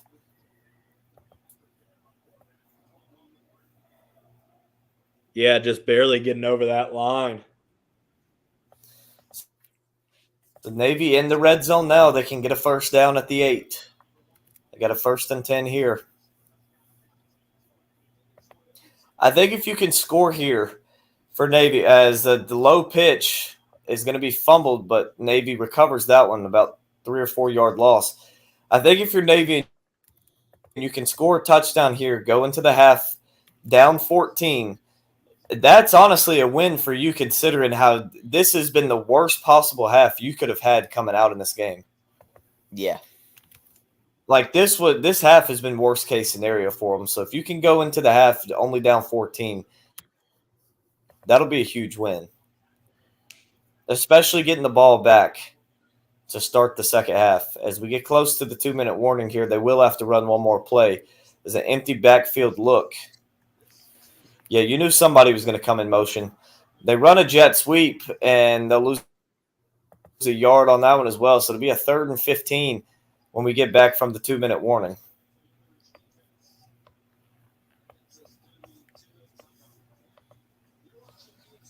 So, Anthony, let's go ahead and get our trivia question.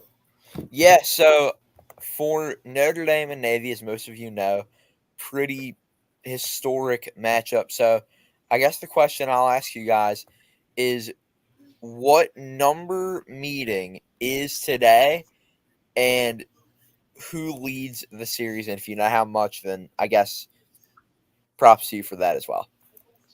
Well, I'll let you go, Lincoln, because I do know this question.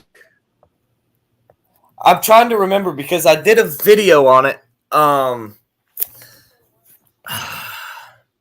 trying to. I didn't actually get to put the video out. Had some stuff come up, but I had a video on it. I want to say it's the 95th. Close. 97th. Is it the 97th? Okay. It is number 97. And then I'll ask, Reichley, would you by chance know the series score, lead, whatever you want to call it? Yeah, it's Notre Dame 80, Navy 13, and a few ties, 3 to be specific. You're close. Notre Dame 82, Navy 13, and 1 tie. and Notre Dame with a 6-game win streak. And yeah, so Oh, you know what? That's right. Because I was trying to think. I was thinking, all right, Notre Dame has 80 wins in the series. I knew that much. I forgot that because 2 of them were vacated in 2012, 2013. Those 2 wins for Notre Dame yeah. over Navy were vacated. So technically, Reichley was right. It's 80, 13, and 1. Yeah. that is true. Yeah, that math does come out. Yeah, Yeah. that's true. I think vacated wins I are forgot. stupid, I but forgot about the 2 that were vacated. no, but yeah, you are right, Lincoln. But I do vacated wins are so dumb because it just doesn't matter to anybody. Yeah.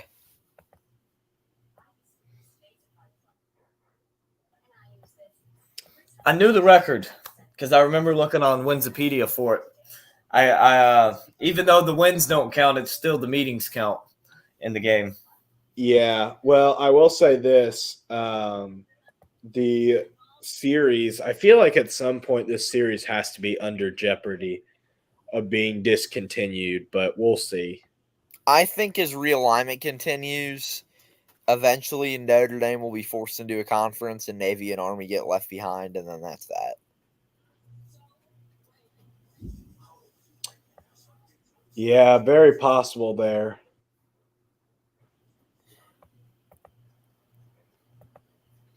Yeah, eventually the teams are going to break off into a super conference, and yeah, Notre Dame will have to join a conference, and I don't think Army and Navy will come along for the ride with the super conference. Yeah, we'll see. I don't know whether Navy will have to join a conference or whether Notre Dame will have to join a conference. We'll see. I think Yeah, I agree, eventually- Brady. I mean, yeah, that's how it was last year too. It was like USC's offense was moving the ball, but then it was like every other play they're just turning the football over. Yeah, very, very, very true. Yeah. Eventually, it's going to break off to the SEC Big Ten, and Notre Dame is going to have to join one of them. Well, yeah, Yeah. I think what happens is I think the ACC goes, then the Big 12 goes, and then we see the SEC and Big 10 both be conferences of, I don't know the exact number of teams, 70, 72, somewhere around there, 68 maybe. And then from there, we'll see them kind of merge into one super league, and then everyone will be redivided into divisions to where Notre Dame will be with, I guess, the East Coast rivals probably, because I don't see a way to really fit them into a Big Ten, but I could see them kind of in a But now it's Navy's turn as they miss a 40-yard field goal slightly to the left. yeah, I could see them in kind of a Big Easty type of conference, and then Clemson with their ACC. Or else I think all the rivalries will be able to come back. It'll just be in a different look, I guess you could say. Yeah, I think in some ways we'll see what happens. I'm also paying attention to the AU game as AU's playing Tusculum. Nice. That's my team, and we're losing at the moment, but driving. So we'll see what happens. 10-7. Yeah, with the Notre Dame joining the conference, I think Schwarbrick is powerful enough to turn down the Big Ten and be okay. But as powerful as he is, Greg Sankey has more power. Well, here's the only problem. Schwarbrick Greg doesn't have- Sankey's going to be the one running the Super League, and he will make him join a league or tell him, okay, you don't want to join a league, have fun with all the Group of 5 schools. Here's the only problem with that. Jack Schwarbrick doesn't have any power anymore. That'd be Pete Pavakwa. Oh, yeah, that's right. That's what I meant. No, I forgot about that. Just razzing you about I it. forgot about that. Notre Dame still pushing. Which honestly is even Go ahead. honestly is even worse for Notre Dame. Well, here's the only thing is this. You're not going to get it for at least another decade for Notre Dame to do that, because Notre Dame has a set schedule with the ACC at the moment that ACC would have to pay them out not to play those games. Notre Dame has a massive NBC deal for the next 15 years, a massive apparel deal with Under Armour for the next, I don't know how long. I think it's 10 plus years. I don't know what the exact number is, but just There is Well, the apparel deal doesn't really matter. Well, the apparel deal, yeah, it does in some ways. Notre Dame doesn't have Notre Dame has all the income it possibly needs, whether TV contract, apparel deals, stuff like that. I just there's no way. No, I meant with joining a conference. It wouldn't matter. Maybe not, but Notre Dame. What I'm saying is more streams of income, not. But either I got you. I thought, because I was going to say all the teams in the conferences, they all have different apparel brands. Oh no, yeah, I didn't mean that. I just meant income wise. But I will say, here's what I'm saying is that I just don't see it for the next decade. Could they at some point? Yeah, but in the next decade, no, yeah, this Super League is still going to be 10 to 20 years out, maybe even longer. That it might not even happen in any of our lifetime, but eventually it's going to move that way. I'd say within 25. I would imagine, but it's the same way with everything. It's with this, with politics, with all of it. You see the pendulum swing one way, and it's just a matter of time. Eventually, it's going to swing back the other way. Yeah. It's just a matter of time. So we may never get to a Super League. It might say, you know what? Screw all this stuff. We need to get rules in place, and the NCAA might get some sort of power again and swing it all back the other way. I don't see that happening just because of the prior court cases and how they've ruled against the NCAA. But who knows? Anything could happen. Well, I don't think that it's I do understand what you're saying, Lincoln. I just don't think it's the NCAA that gains power. I think it's that some other time at some other place that there is a power rebalance and shift because the NIL collective stuff can't keep up forever money-wise. The other things can't keep up because there's no. No, yeah, that's what I meant. Not necessarily the NCAA, but some power like the NCAA comes along and has power. Yeah, because something similar to the NCAA, but more strong will come along. Yeah, because I do think that you're right. Because I do think that at some point this it's unsustainable. It's just not gonna. You can't sustain the model that you have at the moment. Well, yeah. Even look at the coaches. We know Dabo doesn't like NIL and he uses it. Clemson definitely uses it, but not the same way other teams do. But even look at the teams who do take advantage of it, like Georgia, for instance, with Kirby Smart. Look at the way that he uses NIL. He's still come out and backlashed NIL. He's going to use it because it helps his team. That doesn't mean he agrees with it or likes it. Eventually, these coaches are going to come and you saw Nick Saban he quit because of that. There's some other coaches that are going to be retiring soon. I mean, we just saw Tony Bennett, probably arguably the most prestigious, definitely top 3 most prestigious historical basketball coaches that were active. He retired because he wasn't suited for NIL anymore. Yeah. But to be fair with those, yeah, you're right, but it's not like these are young coaches retiring. We're talking about a 70-plus-year-old Nick Saban. We're talking about a 60-plus-year-old whatchamacallit. You're not talking about young guys. Yeah, but tell me a young guy that has had success other than DeBoer, and we see what he's doing now. A young guy that's had success in football. All the good coaches that at least are winning national champion. They're all older. Well, yeah, because you're going to have older coaches. If you want to say national championships, yeah, you are right that there are only. Oh my gosh. Yeah, you're only going to see so many national championship winning coaches. But in terms of young coaches, you can see them all across the NCAA. Just look at a Kenny Dillingham, who's 33? Yeah, but what has he really done?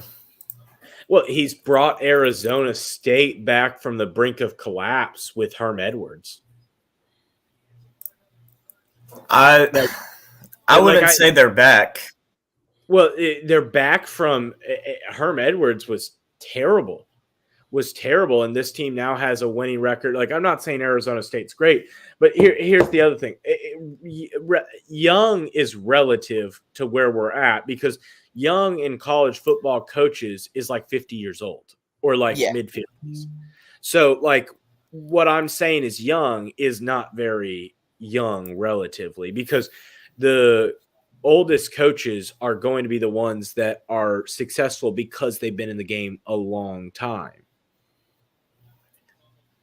Like I would say Ryan Day is the only young coach who's had any real type of success that actually matters. And Well, because we're talking about NIL. Kenny Dillingham having success has nothing to do with NIL. Well, I was trying to avoid this, but Brady does make a good point. Freeman and Lanning.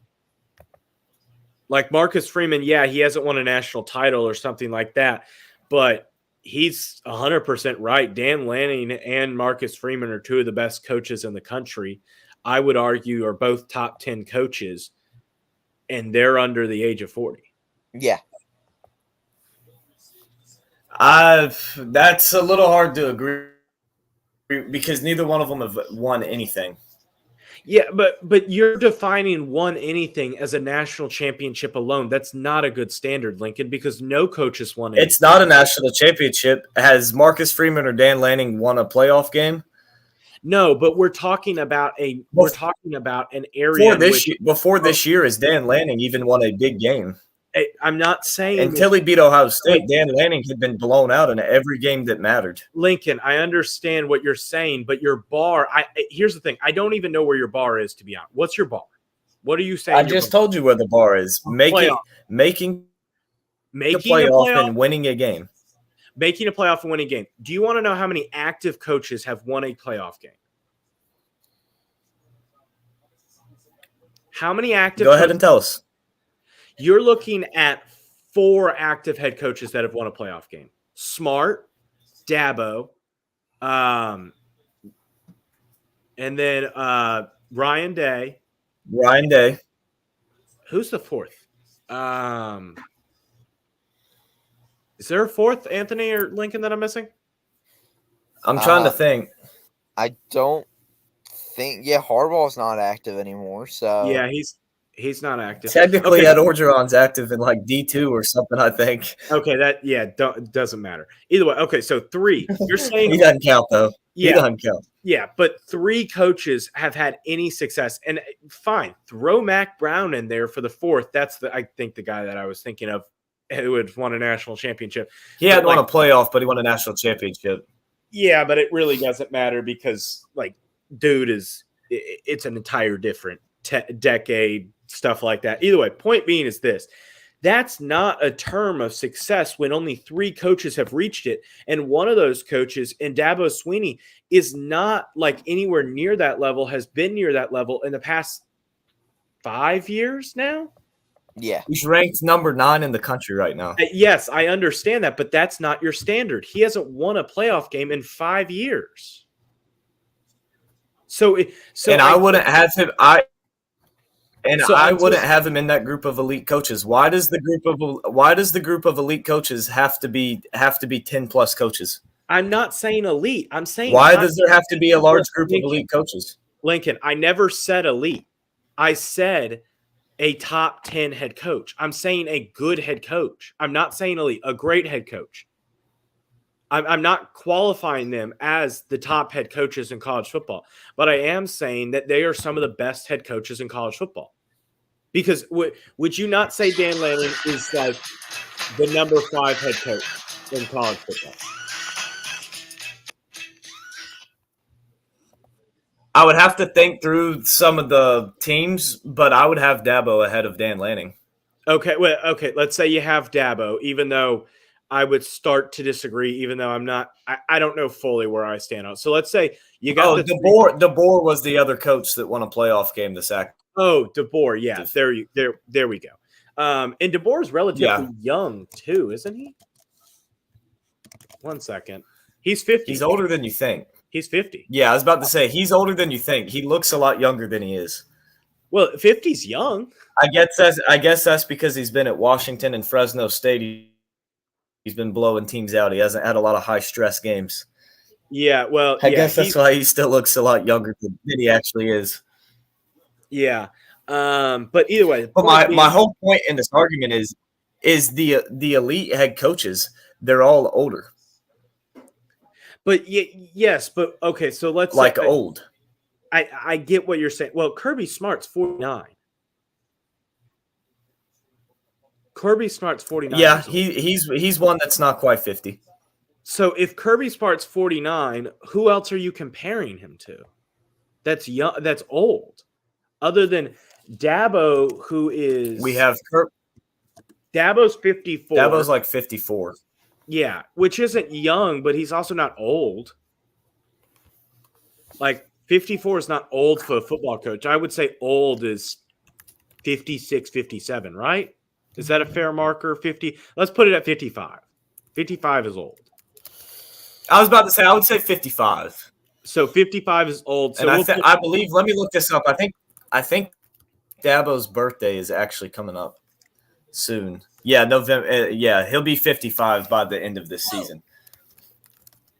But my point is a lot of these head coaches, a lot of the top head coaches who are older, their success has come before NIL really became, before we really had NIL.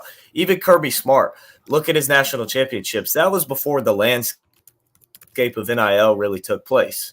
Yeah, but Georgia could have won and maybe would have won a national championship last year if they made the playoffs. And to be honest, they didn't because they lost to Alabama. Yeah, but they lost one. They did it. You can't say could have.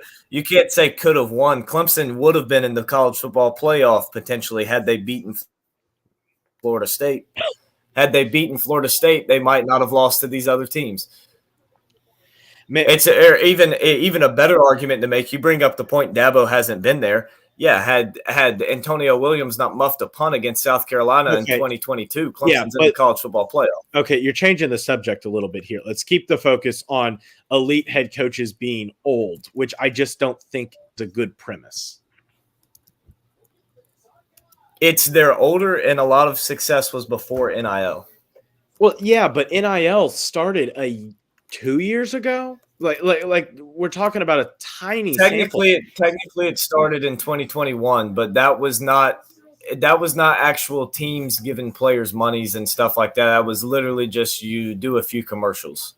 No, yeah, but like we're talking about a tiny sample size of people, and I don't think that there's an old head coach that has won since because the coaches that have won have been Smart and Harbaugh to a degree, and DeBoer.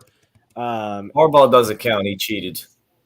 I don't care what anybody says. I agree. That is the most irrelevant national championship ever. Yeah. Also, this is kind of out of left Real field. quick, how about Oklahoma beating? How about Oklahoma beating Ole Miss right now? Yeah. Yep. Mm-hmm. Yeah. I think 13 to 10. Yeah. After the PAT, it'll be 14-10. Yeah, they hadn't kicked the PAT yet.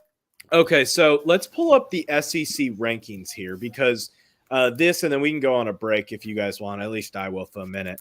But let's say this. Alabama is 2-2, so they're kind of out of the picture as a big team. Texas has one loss. Vanderbilt has one loss. Missouri has one loss, but Missouri will probably get a second loss. So let's disregard them. But let's keep it at the top 5 teams: Texas, Tennessee, Georgia, LSU, Texas A&M. Who makes it? I'm not sure. I think this week will change a decent amount of kind of what it looks like, because if an upset this week, if A&M beats LSU tonight, they will be in. I would imagine. I think so. Yeah.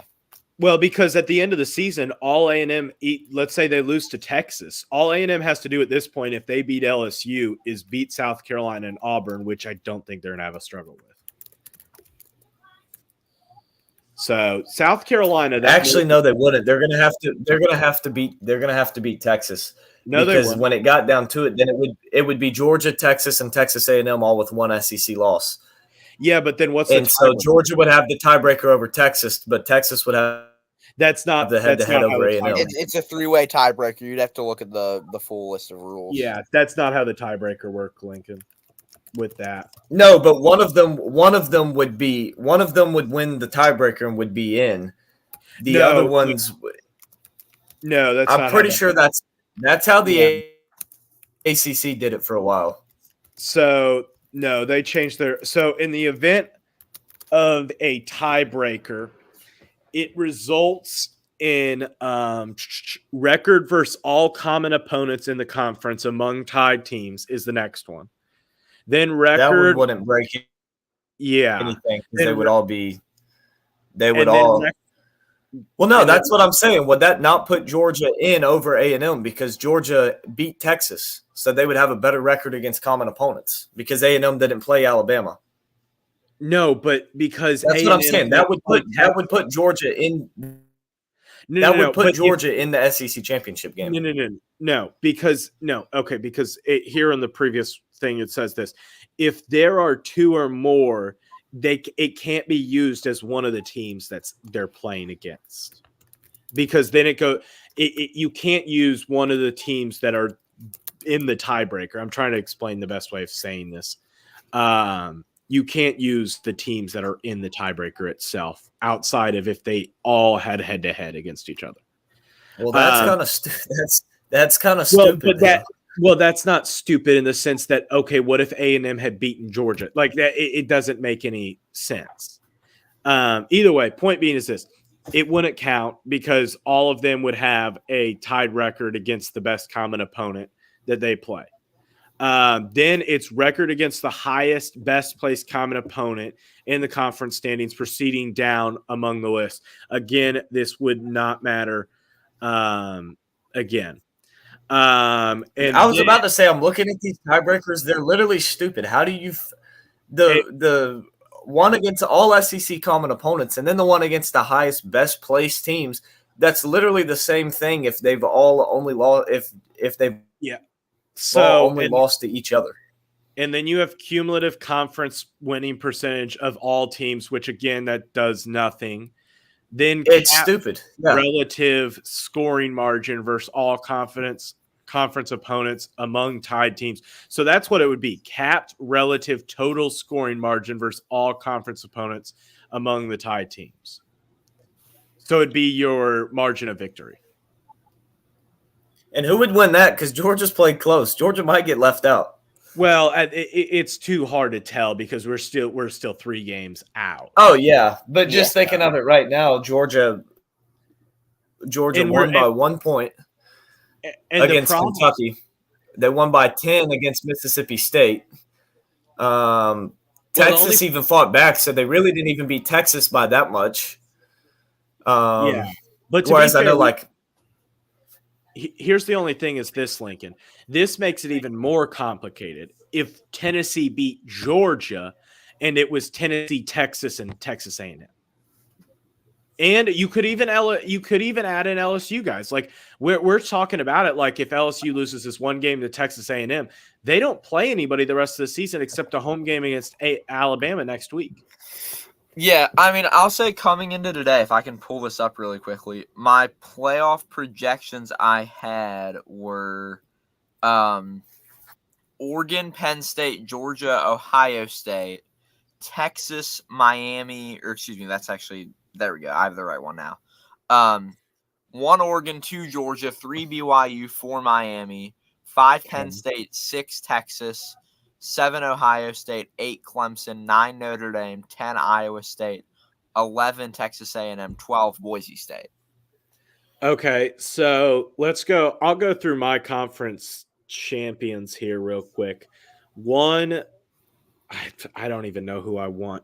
1 Georgia, 2 Oregon, 3 would be. I'm trying to think of who I think. 3 Kansas State, 4 Clemson. You could even switch around Clemson and Kansas State, I guess. Yeah. And then I haven't done a prediction for the whole thing, so I'd have to think about that. Lincoln, who are your? Where do you have? Okay, let's ask this question: 11-1 Notre Dame. Where are they at, Lincoln? I know where. I have them number 9. Yeah. I was about to say you're not going to be. I don't think you're top 7. I think you obviously can't be top 4. Well, yeah, but here's the thing: is this Notre Dame? If they're 11-1, who's ahead of them? because Okay, so who would be ahead of you if Clemson wins the ACC? Miami would be ahead of you. But here's the thing because they're only you lost to NIU, they lost in the ACC championship to the team who would be the 3 or 4 seed. You can't argue with it. Yeah, but that relies on Miami. Miami would be ahead of you. But Miami like it or not, whoever loses the SEC championship is going to be ahead of you. Oh yeah, like it or not, that's just how it's going to work. Yeah, but I think 7 is where you're at, right? I think you'd have the loser. No, because whoever loses the Big Ten between Oregon and Ohio State's going to be in front of you. Again, like it or not, that's just how they're going to do it. Well, no, but here's the thing. I don't think if you have a 2-loss Ohio State team, I don't think that they're ahead of Notre Dame. I know that if their only losses are close losses to Oregon, they will be. Like it or not, is it right? No. Is it how it should be ranked? No, but it doesn't matter what you think should happen, what you would do. We all know you'd put Notre Dame at number 1, but it doesn't matter what happens, what they do. If that's how it plays out, whether you agree with it or not, those teams are going in front. Well, here's the only thing that you can argue with a wall because we have all these years of history. Go argue with a wall about it because we have all these years of history. That's how it's going to play out, and that's what's exactly going to happen. We don't. Okay, Lincoln, you are wrong in the sense of we don't have any years of history with this 12-team playoff. We don't know how a 12-team playoff format's going to look like, or what. No, but we know how they rank the SEC and the Big Ten and trying their best to put. We don't have 10 years of history, but we have years of history of 2 SEC teams getting in over very deserving teams who didn't win the SEC. Well, yeah, but what? Okay, yes, I get what you're saying, but there is not. There has not been a scenario in which I think that Notre Dame is not the 7th seed. I just don't see it where I think that. And here's the other thing. Here's the other thing that we're missing the point of also. The thing you're missing is the committee doesn't like Notre Dame. Yeah, they can the committee put them wherever they want to put them. Notre Dame can be 11-1, and the committee doesn't even have to put them in. Okay, Lincoln, I understand what you're saying, but here's the thing: Notre Dame is going to make it in. Because of their they're going to be in. I'm just saying the committee can leave them out if they want to. They will probably end up hosting a game because of their money-making capacity. The committee does like that. Possibly, but I don't. Here's the other thing. I don't Notre Dame is Notre Dame one of the best wins of the entire season. If we see a good Texas A&M team finish it out, we're looking at the fact that Texas A&M doesn't finish it out. If Texas A&M finishes out. And let's say they lose to Texas, but then play them again in the SEC championship, and they're the number 1 team. Then you're also looking at one of the best wins of the entire season. Yeah, but see, and that problem is Georgia, who didn't make the SEC championship, and their only loss would have been to Alabama. Georgia's going to be above you. Again, like it or not. Is it fair? Is it fair? No, not really. But that's exactly how it's going to work out. Well, Notre Dame will be 8 at best. I get in this scenario that we just played out. Yeah, Clemson beats Miami goes undefeated. Clemson beats them. Miami's above you. The SEC championship, if it's Texas A&M, if it's Georgia Tech, any of those 3 teams, and they all have 1 loss going into the game, the winner's obviously above you. The loser will also be above you. When you go to the Big Ten, Ohio State and Oregon, it doesn't matter who wins or who loses that game. The loser will be above you. That's just how it's going to play out. There's no argument to be had about it. That is how the committee will do it. Nobody's arguing with you. Should Notre Dame be in front of some of those teams? 100% they should be if they go 11-1. Will they? No, not at all. There's no chance they will. Here's also what I'm saying is you're also your scenario, and you're arguing the wrong. You're arguing the wrong thing. Your argument is not. You're not arguing the right thing because nobody's arguing against you as if they will get in let me finish or if they should be. We all agree Notre Dame should be in front of them. Will the committee rank it that way? No. You gotta let me finish. That's the argument. Here's the thing. That's not my argument, but what my argument is also is that the scenario in which you're displaying is also a pitch perfect scenario in which I don't think happens. I don't think that everybody that is supposed to win is going to win every single one of the games, because that means Georgia's beating Tennessee. That means Texas is winning out. That means Texas A&M is winning against LSU, and that LSU does it. Like, you have to have so many things go right in your scenario. I'm not saying that it doesn't happen. I'm saying if it does happen, yeah, I do think that you're kind of right. I'm just saying that that scenario isn't going to happen, where everybody wins precisely. Then what is your scenario for them to be 7? Because in your scenario, that has every team supposed to win losing. No, it's not. It's just having one of them losing. If you have Who somebody would else, lose? like an Ohio State take another loss during the regular season, or you have a Texas or a Georgia beat up on each other and take another loss in the SEC regular season, or stuff like that, it is most likely that you're going to have 2-loss team in the SEC championship. Or Here's another thing that we both completely forgot. If Penn State loses to Ohio State, Penn State could be 11-1 and out of the Big Ten championship. Penn State will be ranked ahead of Notre Dame. it depends on how Penn State plays Ohio State. If Penn State gets the doors blown off of them by like 49-7 or something like that, which I do think is going to happen, I don't think that they're ranked ahead of Notre Dame. If it's if it's 14 or less, Penn State will be ahead of you. And honestly, with the way the committee is, again, is it fair? No, but this is how it's going to work out. Penn State could lose 49-7 and would still possibly be ranked ahead of you. No, yeah, I get what you're saying, but I do think that because they hate Notre Dame and you lost to NIU. You have the worst loss in the country of the teams who are in the playoff spot. You have the worst loss. And they don't give a crap about your best win. They're going to use that worst loss against you all that they can. They just will. That's how they're going to do it. That's just how they're going to do it. And is it fair that they're going to do it that way? No. But they're going to use that NIU loss against you as much as they possibly can. Because they don't like Notre Dame.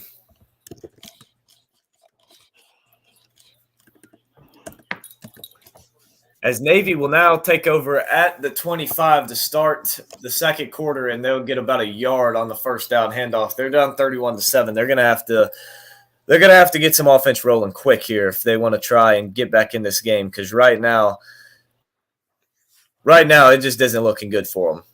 No, yeah, Navy's going to need to get something going with this team. And the interesting thing is the largest halftime lead for Notre Dame over a ranked opponent since they last played Navy as a ranked opponent.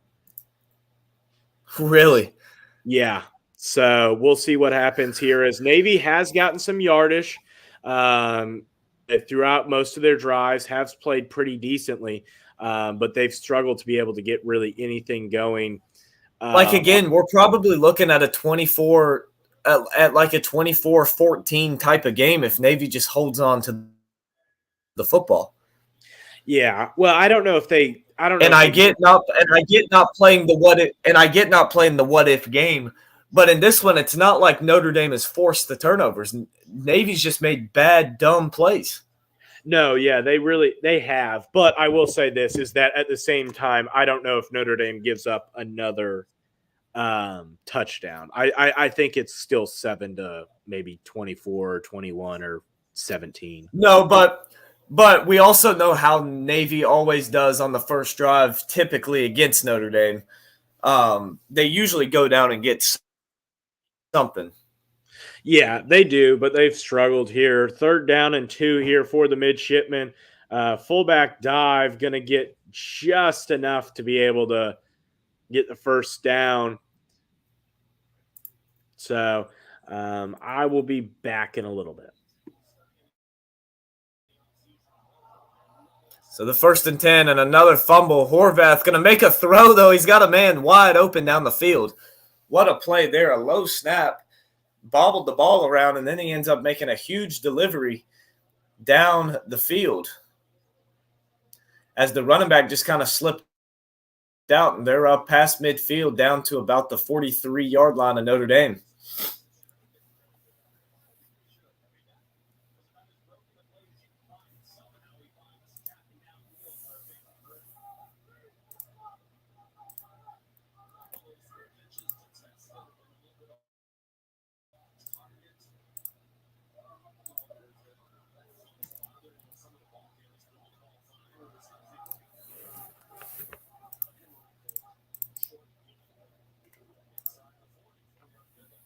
It's about a 4-yard pickup.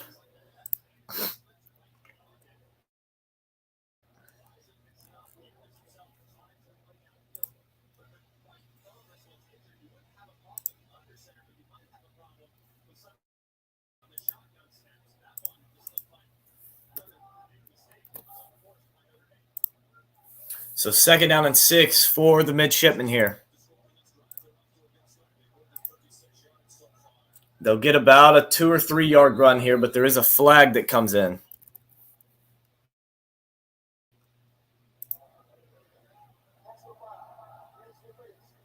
And that's going to be hands to the face on Notre Dame, so that'll be a 15-yard penalty, automatic first down for the midshipmen.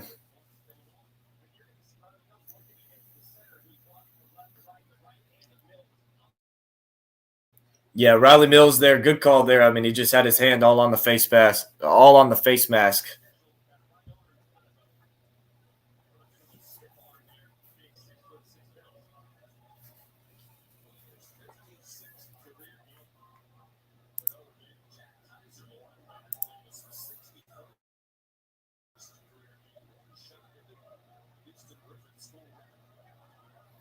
As about a 4-yard run down to about the 18-yard line.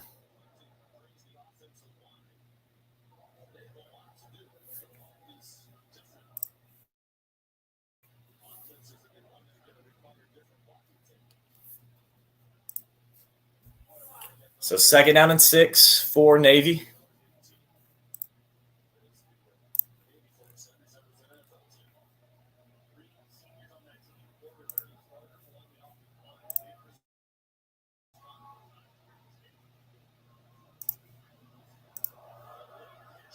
As a late pitch, and Navy's going to have the ball down to the 6. What a play that was. A little bit of a risky pitch there. Could have been bad. But they will end up getting it down to the 6-yard line and 1st and goal for Navy.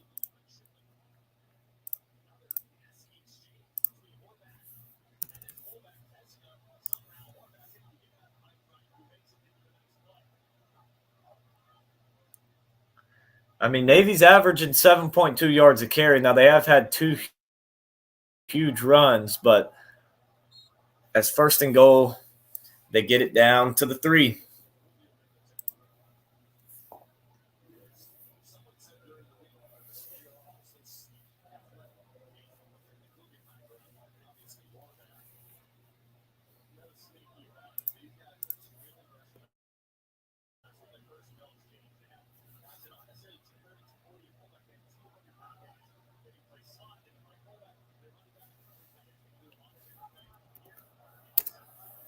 So 2nd and goal from the 3-yard line.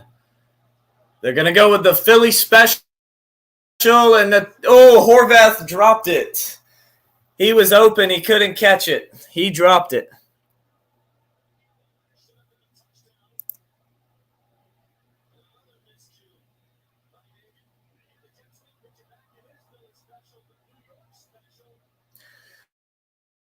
And he just dropped it. Couldn't hold on to the football.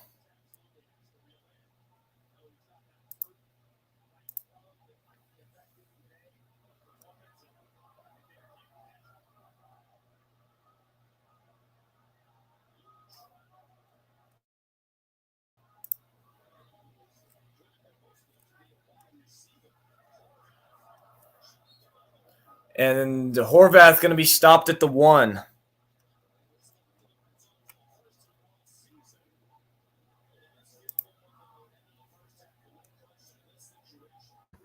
Okay, I am back. Okay. I've got a clock at 9:31 right now, 5 on the play clock. I'm at 9:01. Okay.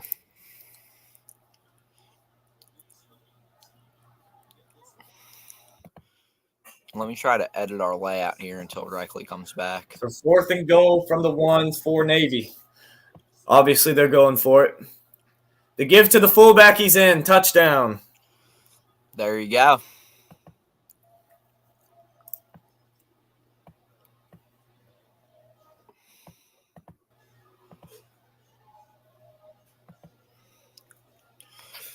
There we go.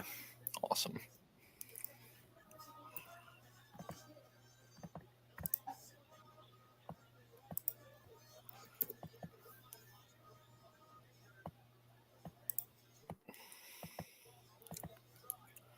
Yeah, I just saw that touchdown. It's a solid play there by the midshipman.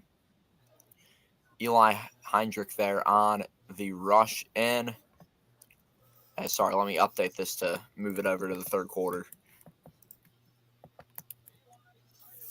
Have they made the PAT yet? Yep, 31-14. Okay.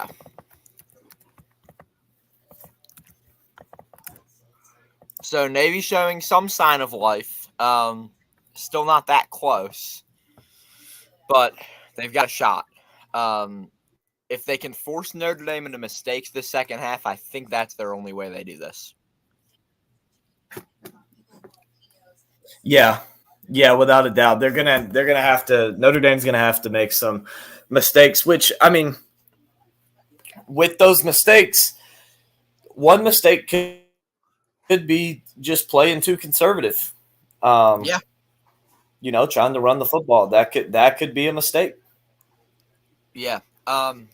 90 people watching. We appreciate all of you in here. I'm just going to run here while we're on the break through all of the scores around college football.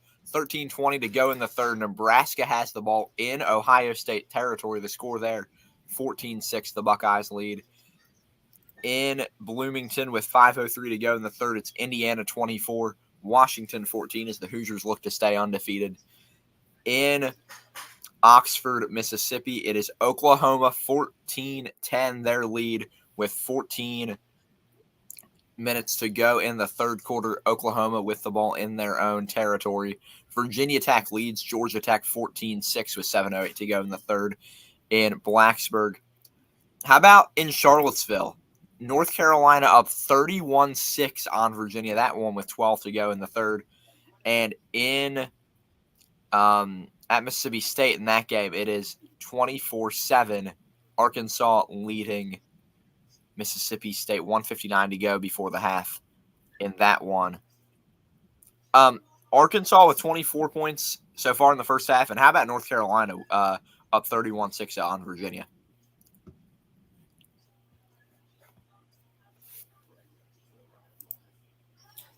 Yeah, I'm really surprised at the fact that North Carolina's come out like that. I mean, Virginia's a solid football team, but just have not been able to stop Amari and Hampton. Yeah, it's and I mean, who has Virginia really played so far? That would be my question. Who have we seen them play super well against? I mean, I know that they've been in a lot of close games, sitting at 4-3 coming into this one, but they lose to Clemson 48-31. Yeah, exactly. They lost to Louisville 24-20. Yes, they have the win over Boston College, but they also lost to Maryland. So it feels like they don't have an incredible win. I mean, BC sitting at 4-2 is, no, they're not 4-2 anymore, are they? They are 4-4 now. So they don't really have a great win this season. Yeah, no, they don't. They don't, but they've been a solid football team. Now, I'll also say, too, they look a lot better with the margin between them and Clemson, but that game, Clemson was up 41-10 going into the fourth quarter, and they kept their starters in against the second string. Yeah, and we see there the national championship trophy in attendance. A kind of oddity, I'd say, that you see Notre Dame playing on ABC. We see that every once in a while, but at noon. It's pretty rare that you see Notre Dame playing an ABC game early in the afternoon. But with the great slate, today, it makes sense on why they're playing right now. Oh, yeah, for sure. But yeah, not like you said, not very often that you see that. Also, credit to Navy for the uniforms. I like the gold, blue, Notre Dame, obviously, in the classics. You can't change history, and Notre Dame's one of those teams you just don't touch with their uniforms that are so traditional and classic. No, yeah, I love the uniforms that they have. Looks like an offside there on Navy with 8:39 to go here in the third quarter. And folks, give us your thoughts in the comment section. Tell us what you think about this matchup as we see what's going on here. But also give your thoughts on what's going on around college football this week. The last Saturday of October before we head into the final full month of college football regular season. And next week's going to be fun too. And every week here on out is going to have some sort of storyline to watch. Oh yeah, 100%.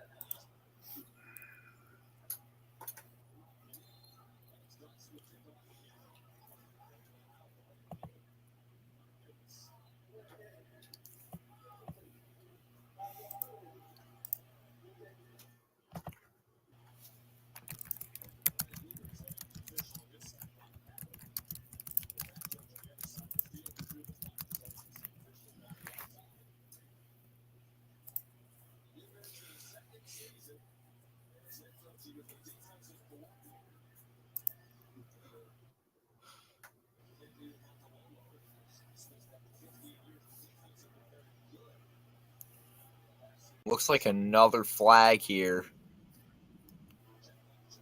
It's delay of game on Navy. I don't know what's going They on just here. can't get a kickoff away. I guess. I mean, I don't know how hard it is to get a kickoff, but I'm I don't not either.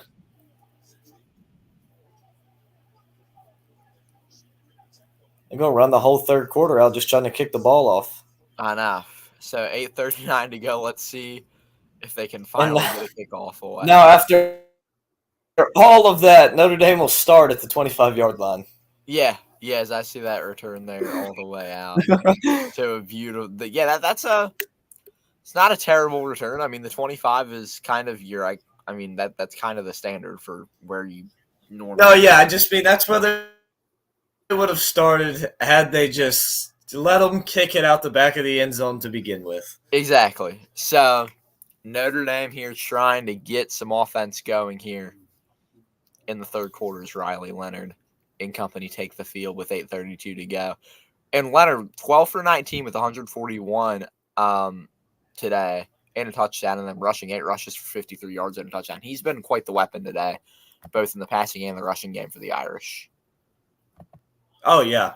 Yeah, he's been the majority of the offense for him. And a good run to start it off there on first down.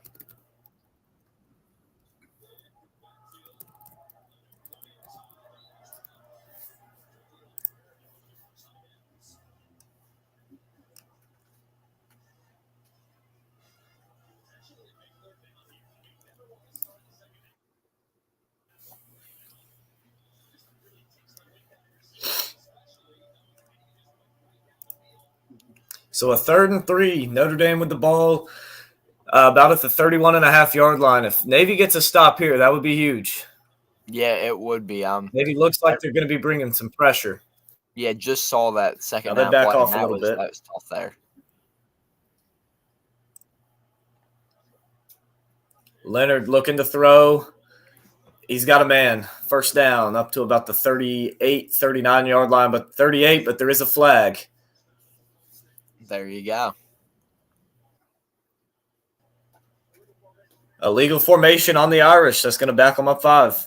Oh, that's tough there for Notre Dame as they're trying to expand their lead and make sure that I mean, it looks like they're going to win this, but it's not over until the clock strikes 0 in the fourth. So they're because if Navy gets a stop and puts a touchdown up, it's a 10-point ball game. Exactly. So I don't want to say they need points, but points would be really, really helpful here. At least a first down to take up more clock off because Navy is taking a little bit of time to get down as Leonard's going to be pressured. He's going to run, and he's going to get the edge for the first down up to midfield. There you go. How about that? As I said, dual threat today, and he does it once again.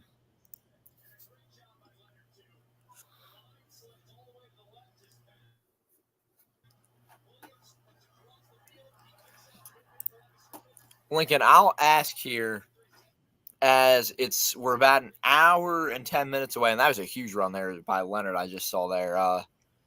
Beautiful run by him. But hour and 10 minutes away from the 3:30 slot. So I'm going to kind of go through the games, and if you could give me who's going to win and by how much for the big games the rest of the day. I guess let's start with number 20, Illinois at number 1, Oregon.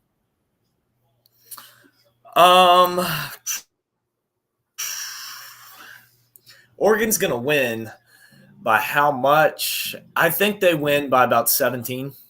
Okay, I like something like that. By about 16. 10 and 20 points, I'd say. Yeah, I agree. I think it's somewhere around there. It's real quick. Ole Miss scores a touchdown out of the half. They do miss the PAT, though, so they're only up to 16-14.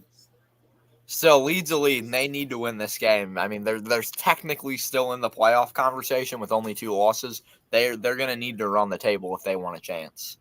They got to win out, yeah. Yeah, so next game, BYU at UCF. BYU ranked number 11 going on the road. ESPN favors UCF by 2.5 points. There might be an injury I'm not aware of, but I think BYU wins this game by about 10 points. I just don't think I look at UCF Colorado. Colorado went in there and just blew them out. Yeah. I think BYU is going to do something similar. I think they win by like 10, 14 points. I don't understand why. Like I said, there might be an injury I missed, but I think BYU gets the win. Okay, then next. And I would agree on BYU winning that one. Missouri at Alabama. As a deep throw for Riley Leonard, DeBoe Collins, touchdown Notre Dame. Wow. Big play there for the Irish. As we said, they needed points. Huge play. They Sorry. get those points.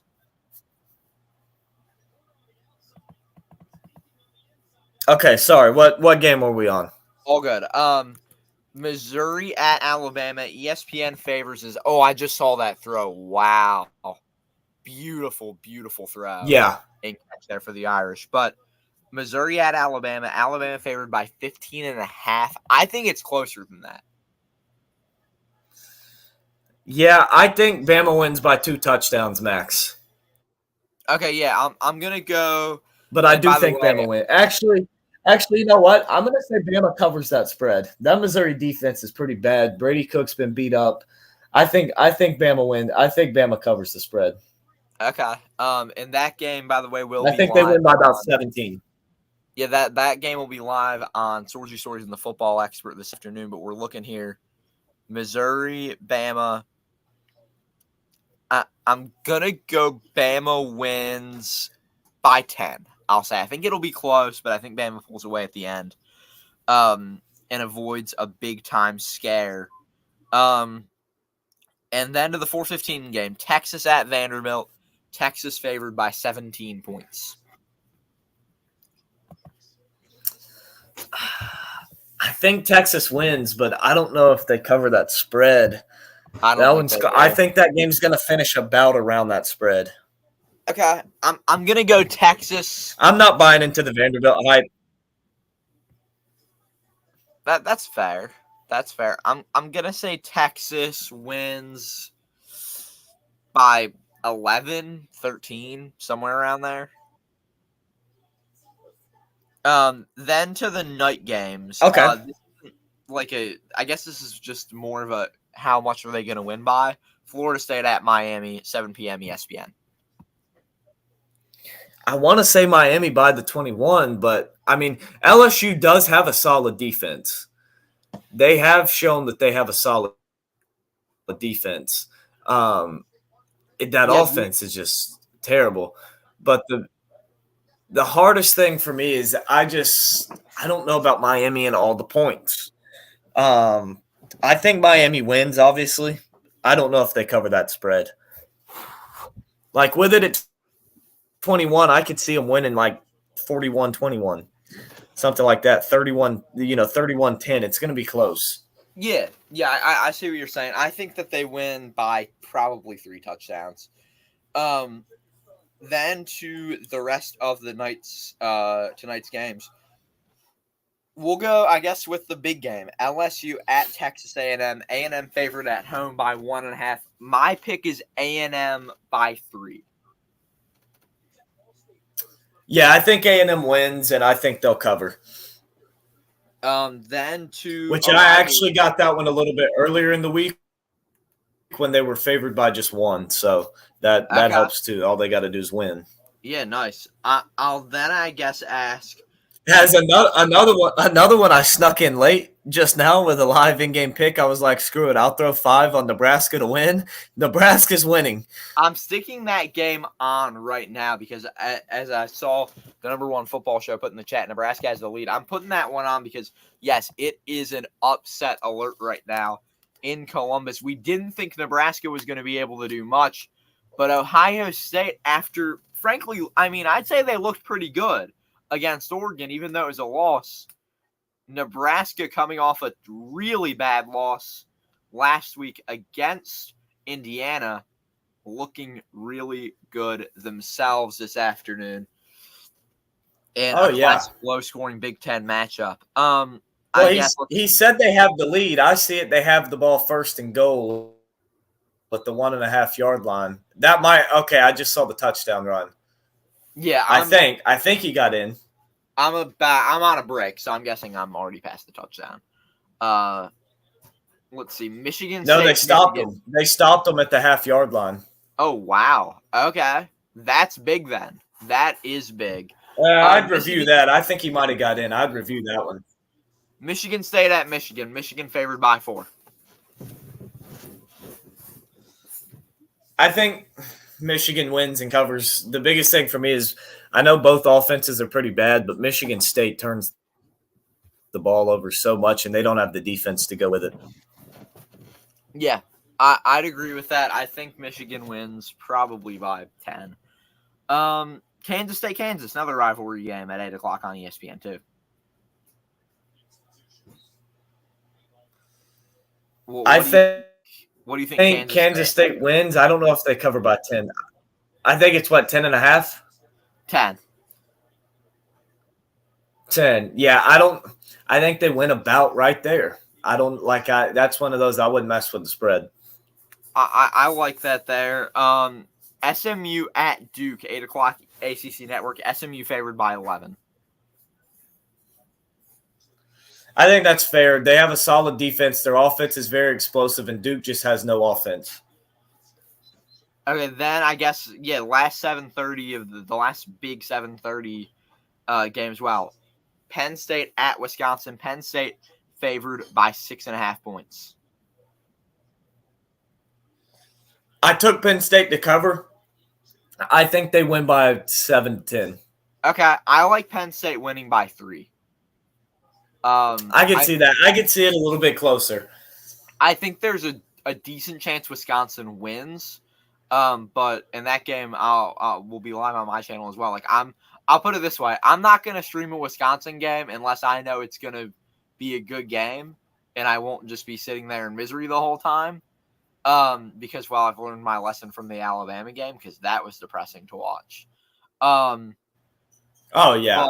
A touchdown for Notre Dame is Navy quarterback lost the football. He didn't even get touched. He was looking to throw it, and he just lost the ball. Let's see what happened there. He just dropped it, and Notre Dame recovers it in the end zone. That's just another dumb mistake. I don't know what's wrong with Navy today. They just don't look right, I guess is the best way to put it. Yeah. So now Notre Dame, after the PAT, will be up by 31 points and an absolute beatdown at MetLife Stadium. Well, they missed the PAT, so he'll be up by 30. Okay, well, either way, it's still a beatdown. And then I guess I'll ask you about the 2 late games involving kind of Power 5-ish teams. Not really, but close at least. Cincinnati at Colorado. Colorado favored by 6.5. Washington State at San Diego State. Washington State favored by 14.5. I think Washington State covers, and I think Colorado covers. Okay, I like those picks. Yeah, that's what I got. And then after Game 1 of the World Series last night, Dodgers with that. Did you see? I mean, that the finish to that game was incredible. Dude, that was insane.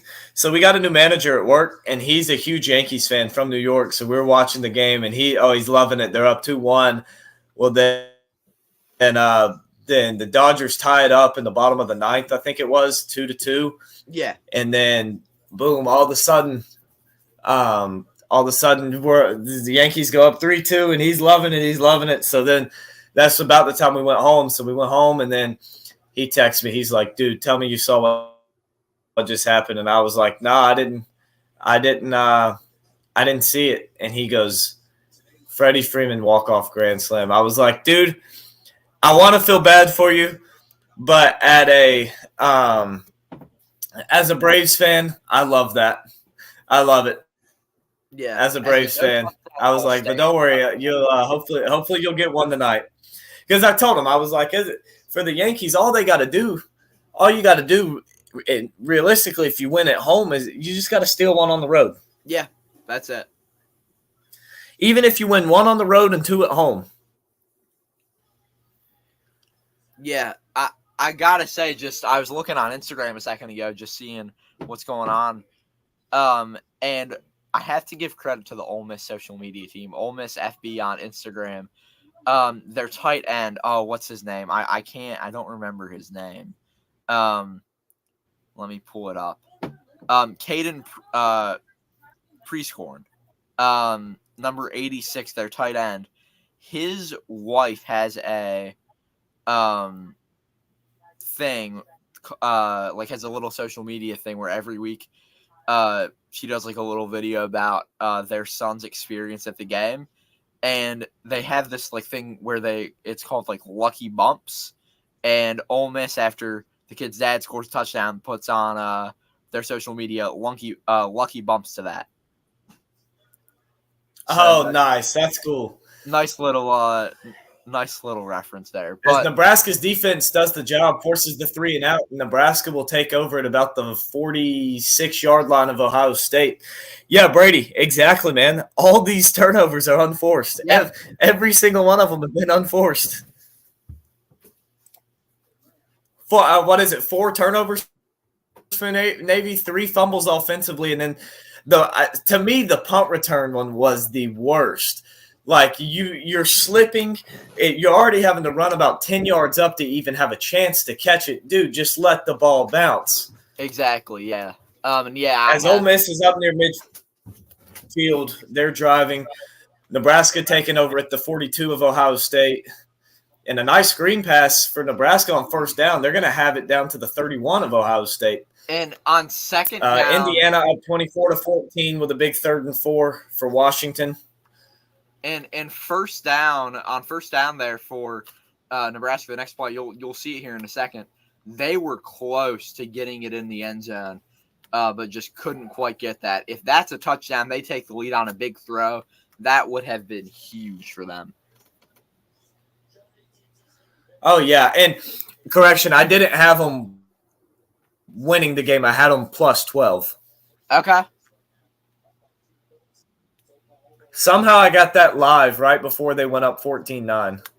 Yeah, and we see and another close play there on second down for Nebraska. But Navy will take over here in this one with 4:18 to go. I saw the number one football show in the chat, Michael, talking about Jeremiah Smith, 80 and a touchdown.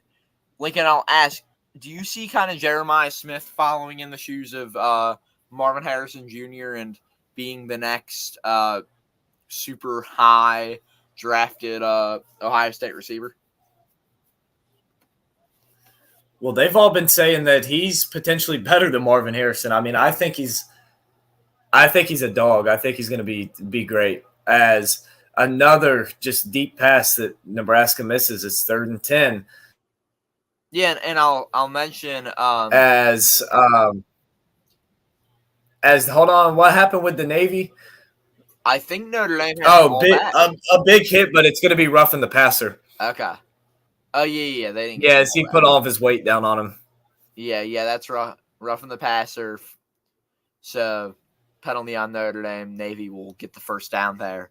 But Ohio State fans, as they get a sack, force a punt from Nebraska here.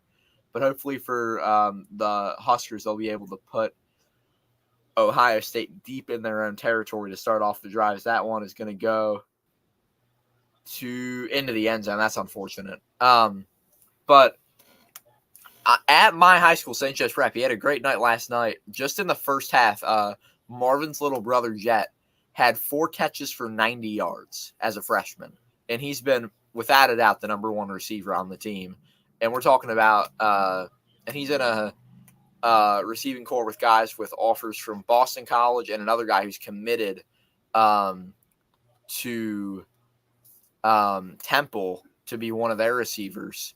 So, I know Ohio State, according to 247, Ohio State has shown interest towards him.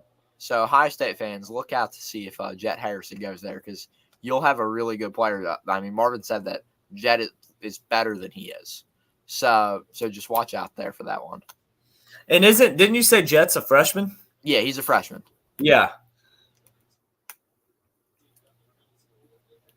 Just crazy.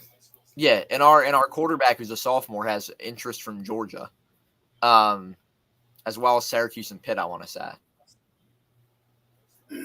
So, I mean, you can look up the 247. I was doing it in my research for last night's game, and that I was looking at our offers. I'm like, okay. And the guy, actually, I got to watch a guy who's going to West Virginia, 3-star wide receiver, Jaleel Hall, and he had like a 95-yard touchdown catch. It was insane to watch him on the other team. It was really fun to watch him. And then they had another guy who I didn't see much action from, but he also has an offer from West Virginia as a junior. So I was like, hey, maybe I'll get to see a couple. I got you. There. Brady, I see your call. Horrible call. I'll say great call, horrible rule. Technically, according to the rule, it was the correct call, but I think it's like there was nothing else that defender could have done. But fall on him like that. It's just a dumb rule to have, man. I mean, technically, yeah, that's the rule, but just a dumb rule to have, man. But I mean, that's the rule. They got to call it.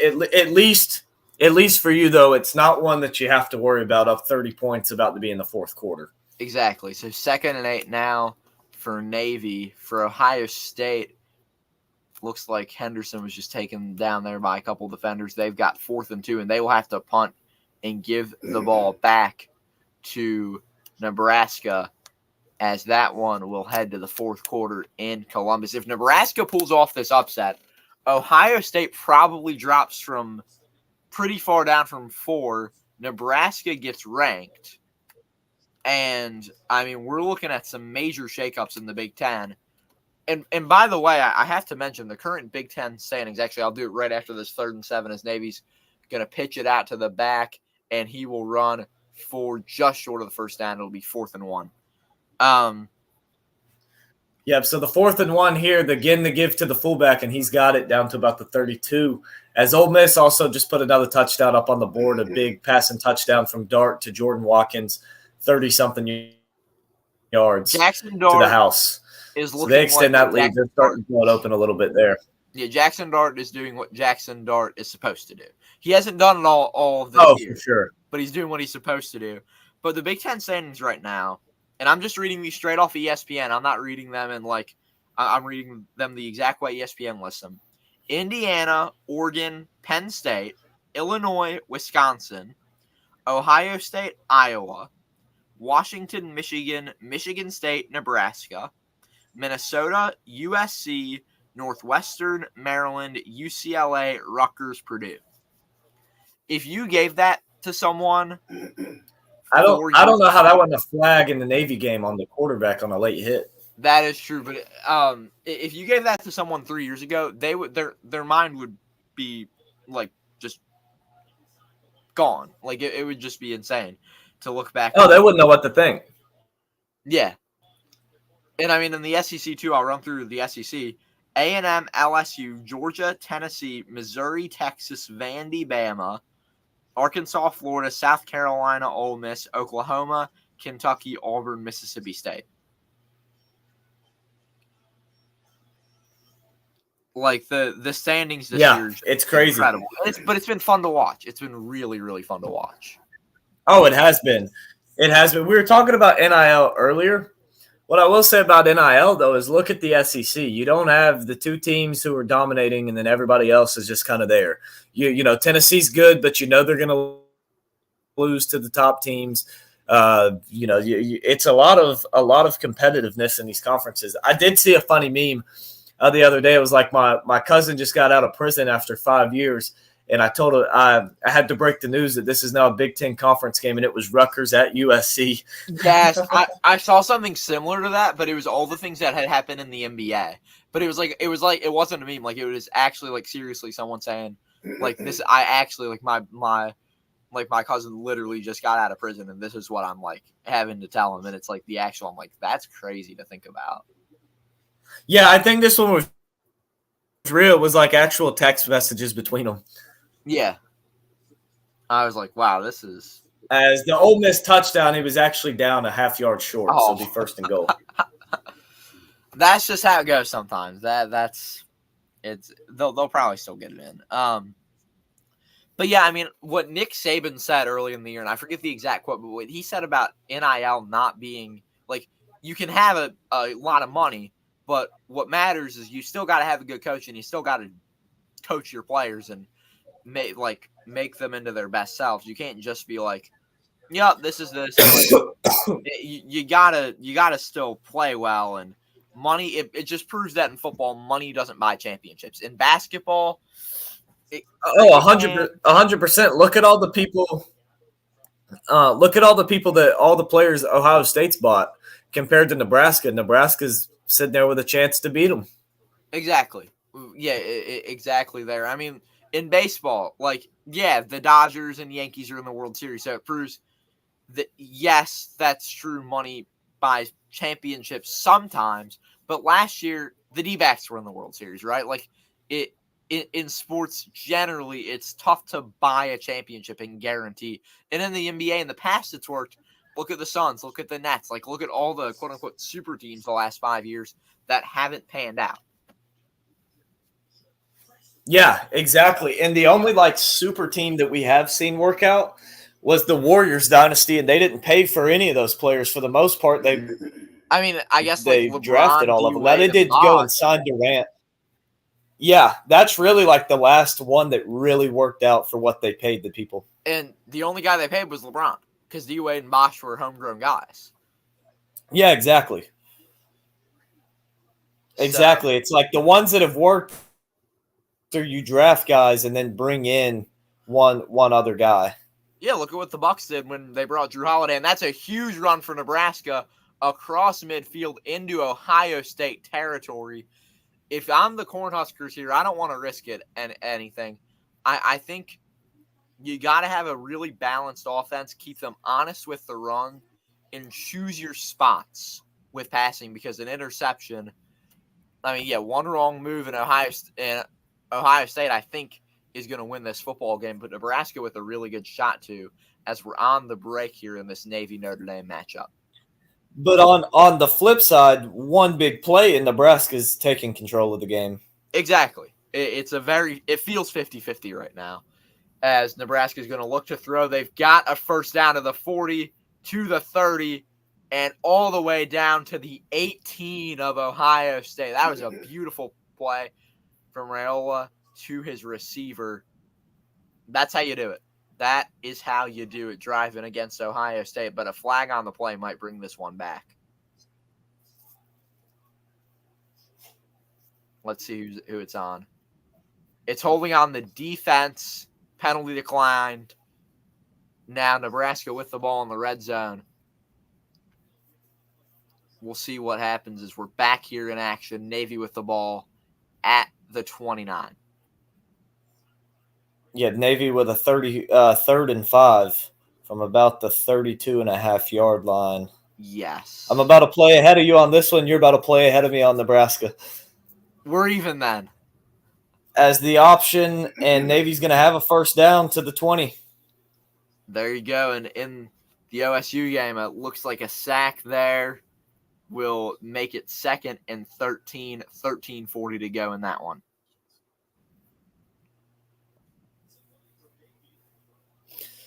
Which makes you think, man, had Nebraska just kicked a field goal when they had it 4th and goal, Yeah, exactly. Exactly. they'd be kicking one here if they don't score to take the lead.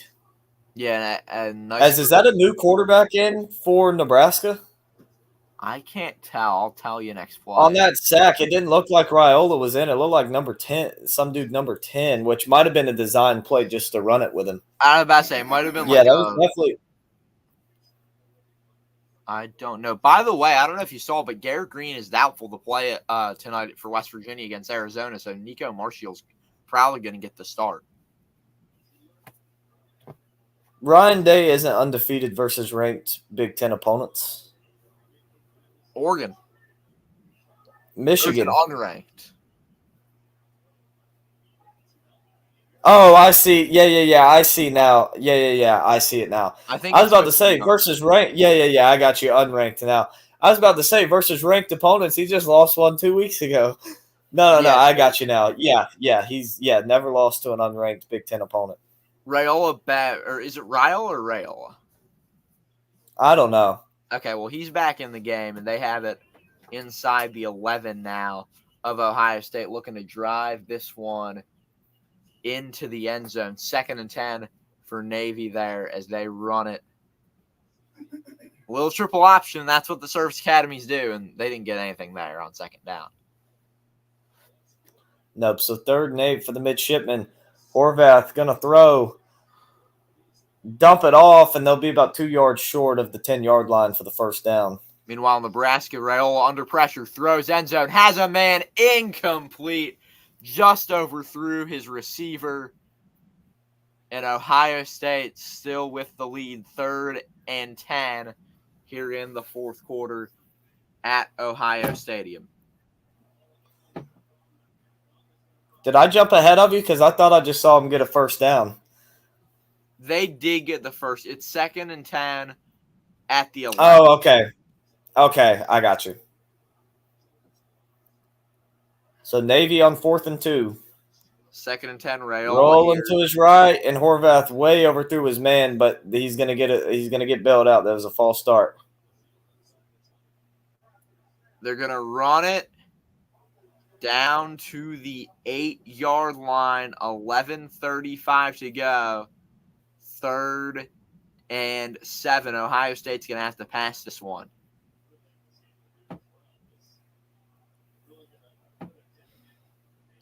And Matt Rule looking for the biggest win of his Nebraska head coaching career is, yes, the flag there.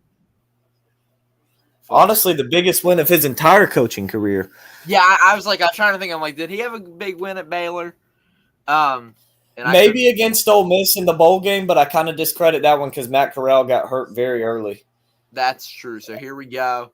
Raiola. As there's an interception on 4th and 7 in the end zone for Navy, as Notre Dame will take over from there. But a touchdown for Nebraska. They lead the Buckeyes. Tough break for Navy. Tough break for Ohio State. As Ohio Stadium is filled with the sound of silence. And that was a great pick there. Beautiful interception.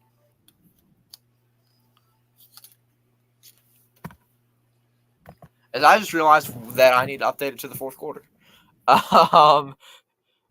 Big blowout here. I haven't kept up with the. So let me go ahead and flip this one over.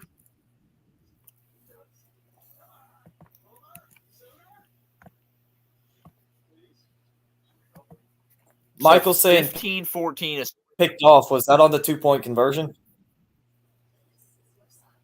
There's a scoring review going on. I think he was talking about picked off as in the game for Navy. Yeah, I wasn't sure. Yeah, see, that was 2 minutes ago.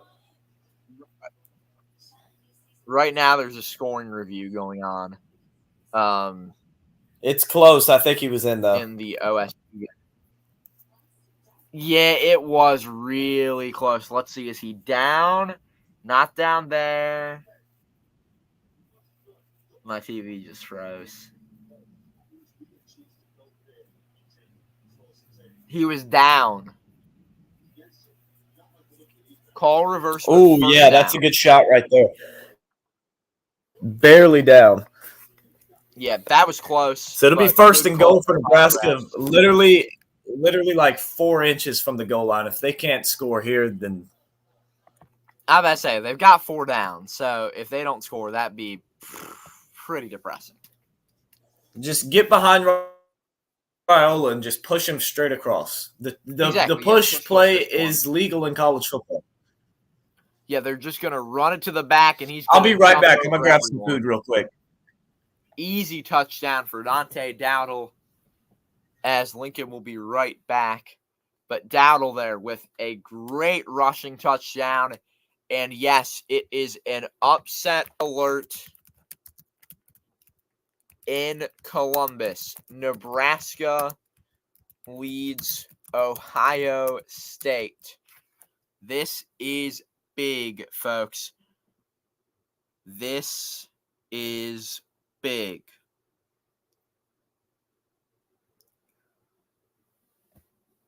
They're going to go for 2 now.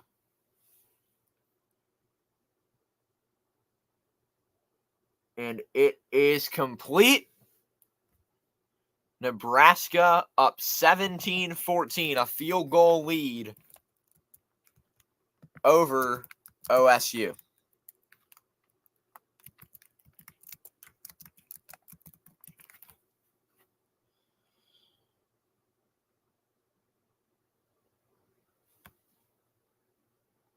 $93 of you with us. Thank you for tuning in on this beautiful afternoon for football.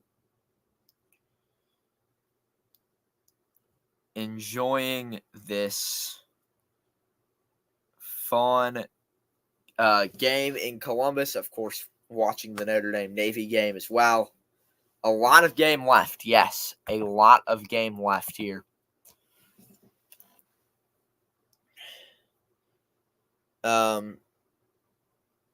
But yeah, a fun day so far.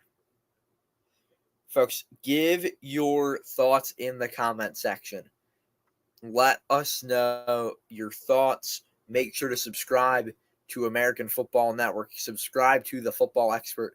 Subscribe to Sorgy Stories. We all have content, sports content. Football Expert and I will be live at 3:30. I will be live at 7:30. I'm not sure about the other two guys. As a big sack for Navy with 11:30 to go in the fourth. It is 3rd down.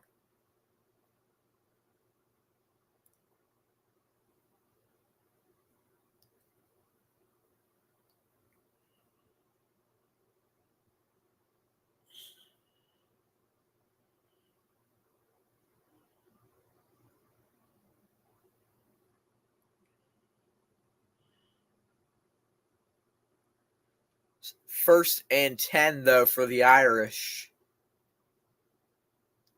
Now, after that play.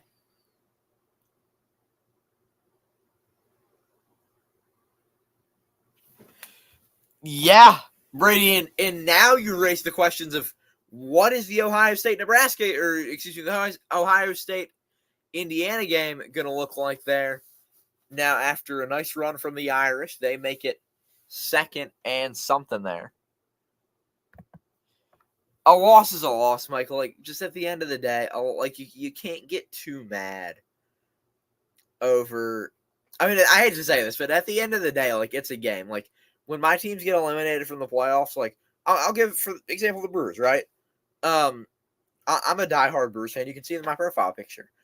It took me about, 12 hours to kind of swallow that pill. But after that, it was just like, you know what? Sucks, but let's keep watching baseball, right? Like, that's the way I think of it, is just it. I mean, after the Packers lost the playoffs, 15 minutes later, I was like, you know what? Good season. So it's just you gotta just, I guess, keep the belief, right? Like, Ohio State still has a few big games this year. They've got Penn State next week. That's a huge one. I honestly hope Penn State wins that one. And I'm not a Penn State fan, but I live in Philly, and I actually got to meet James Franklin last week on the field at Franklin Field, covering my high school, St. Joe's Prep. James Franklin was there in attendance, got to talk to him for a couple minutes. Really good guy. So, like, I hope they get a win over Ohio State and finally, get over the hump there, as we have the football expert here in. I'm about to quickly add him on here. Give me a quick second here.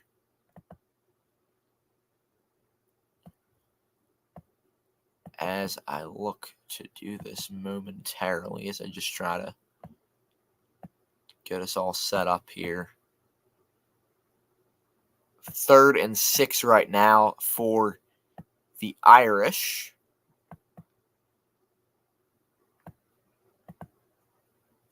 They're going to throw to a back who's going to drop it. It will not be a fumble, just an incompletion. But Notre Dame coming off the field, giving up the ball. Not exactly the sight you want to see as an Irish fan. But still, you're up 30 points. So how mad can you really be?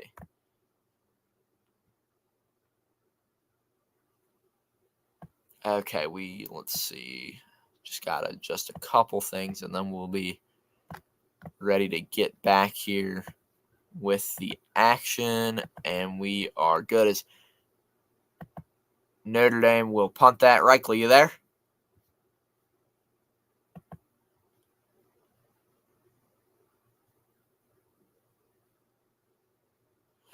Not sure what's going on with the other guys, but it looks like I'm here. Okay, and Notre Dame with the Sorry, ball. we were on the phone. I didn't know how close he was. Wow. That is big. Navy with their 6th turnover of the day. Meanwhile, Ohio State with the ball. They have a big pivotal 3rd and 4th down play here. 3rd and 4.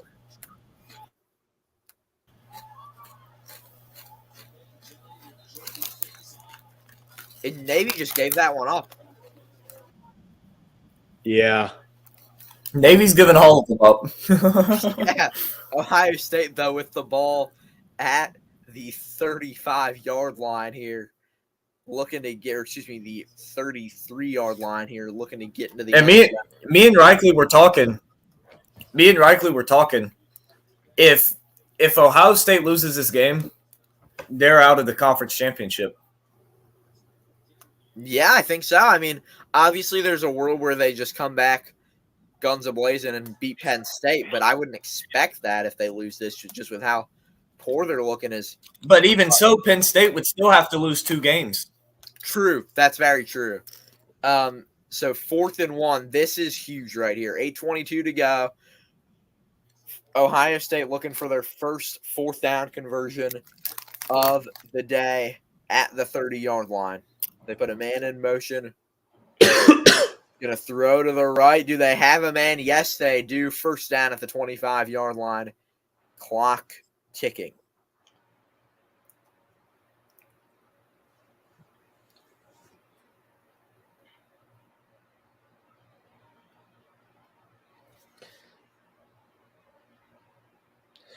Yeah, but I think that both of these games, especially, I'll start with the Notre Dame game. The Notre Dame game, Navy has just not looked good at all. And it kind of is interesting because all the big experts coming into this game were like, Navy's going to keep it close and everything like that. It's going to end up being a 30-point game. So we'll see what happens. Yeah, as OSU's going to run that. It should be about 2nd and 3 for the Buckeyes here as they look to regain the lead. But even if they do regain the lead, Nebraska's going to have time to drive down the field and tie or take the lead in this game. Yep.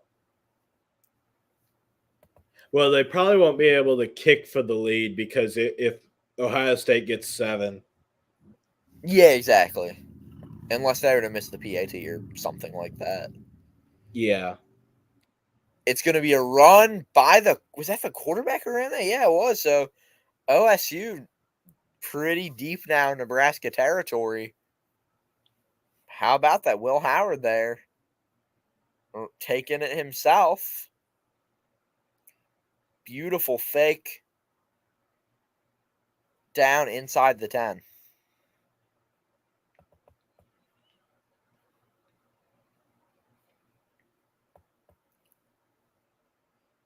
So OSU with first and goal here at the 9 as Notre Dame. I just saw that touchdown there. How about that?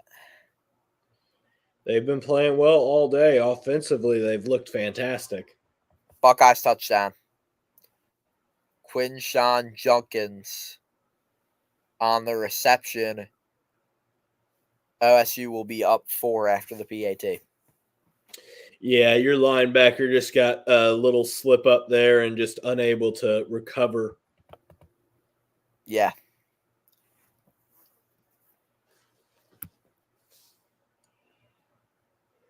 Did Notre Dame make the PAT? My thing just went out. I did not see. I'm watching the Nebraska game, so I'm Okay. not sure. 51-14. Yeah, they made it. Okay, let me put the Notre Dame game back on here.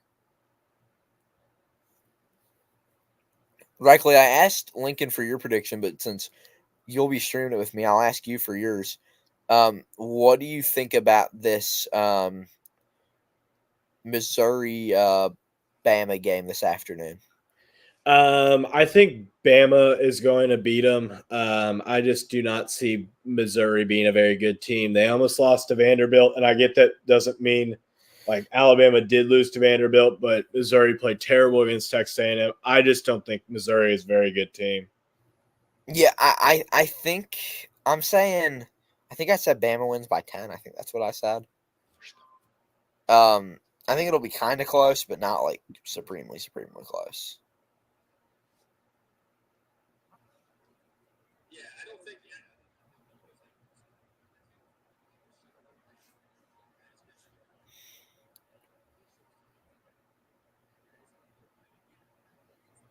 Here we go. Ohio State looking for the PAT to go up 4. Up and good.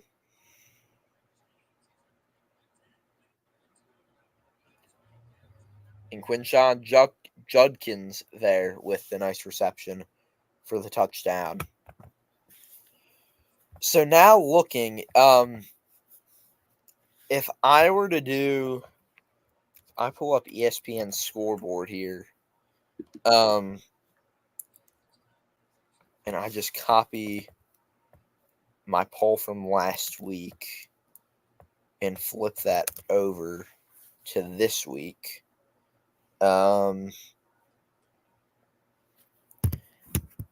If we were kind of going with, I guess, a quote unquote live ranking here, I would say Navy drops out of the rankings. I would say Ole Miss up 26-14. I say they probably don't move much. I have them at 15 right now. I probably keep them there. Indiana is my number 16 team. I think actually I'm going to move them up probably to, I'd probably go, I'll probably go 14 here for Indiana. And then Bama 15, Ole Miss 16. And then I'm trying to think of any other teams playing right now that would. Ohio State, if they, with this current lead, I'd probably just keep them at 4. Does Texas play today? Yeah, I think so. Yeah, they play Vandy. Oh yeah, that's right. I can't think. So I wouldn't move Ohio State until the Texas game. But yeah, I'm just seeing. Yeah, I think those are probably all the changes I would make right now if I had to. Yeah. But I think Oregon's going to stay number 1. I have Penn State at number 2. if they lose to Wisconsin, they'll drop. If they win, I'll probably keep them there. And Georgia, I don't see going anywhere from my number 3 spot. But yeah, but it will be interesting to see what happens in the remainder of this OSU Nebraska game, because if Nebraska pulls off this upset, now looking at the rest of the year, I wasn't really sure how Ohio State Indiana would go, but now I'm kind of more confident in Indiana after watching this game to win that game. I'm confident in Penn State. I thought I was going to pick Penn State anyway, but if the there's a world here where Ohio State, if they lose this one, they could finish with 4 losses on the year. Yeah, well, I don't think that they do that. I think even if Ohio State loses this game, I don't see them losing to Penn State. I just don't think Penn State's that good of a team. I think they're severely overrated at number 2. I just don't see it when I watch Penn State. Offensive struggles are still there. It's not like they win anywhere. They've gotten a little bit better, but still offensively they're struggling.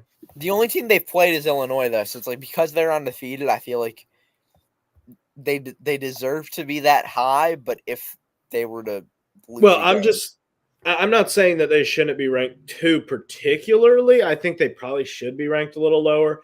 But I think that looking at it, Penn State, they haven't looked good. It's not even like they beat Illinois very well.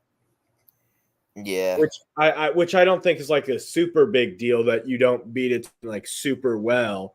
I think that's kind of nitpicky, unless if it's like you barely beat a group of 5 team, but like you beat Illinois. I'm just saying that I'm not sure about this team entirely. Yeah. All right, then I'll ask you the question that's a non-college football question. The same one I asked to Lincoln. Who's winning tonight's World Series game, and who's going to win the World Series? Tonight I got the Dodgers, and for this series I got the Dodgers. How many games? 6. I agree with that. I'm with that there. So Nebraska, is it even worth talking about the Notre Dame game anymore? Really not. Yeah, I don't think so either. So I will actually quickly okay.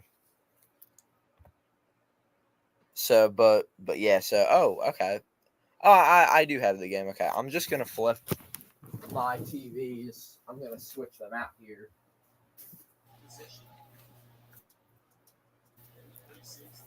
All right, I'm back. Sorry about that. My dad had called me. All good. We're just I just flipped my TV over to the Nebraska game and putting the Notre Dame game on the little one. I don't even know if I don't think we're gonna be doing commentary the rest of the way with Notre Dame. No, I've got it on multi-view just so I can kind of see what's going on. Michael, I kind of get the point about maybe they're looking ahead to Penn State. The problem is the offenses look like crap in a lot of games this year, not just this one. Yeah. And not just the game before Oregon either. It's been a lot of games this year where the offenses just look slow and like garbage. Yeah. Raiola not able to complete it. It's going to be 4th down for him. Yikes. Yeah, and he just could not get that one close, but wasn't a terrible pass. He was under pressure, but not the best either. So now Ohio State's going to get the ball back in. Raiola holding his arm, it looks like. So not good news there for the Huskers. No, I think he's just holding that arm just to make it look like something's wrong. He's missed a bunch of passes today. He's played terrible. Yeah. I turned this game on with about 3 or 4 minutes to go in the third quarter, and I haven't seen him hit an open receiver yet. Wow. He had 2 or 3 passes that would have been just wide open for touchdowns, and he just missed them. Yeah. Not even pressured, just missed them.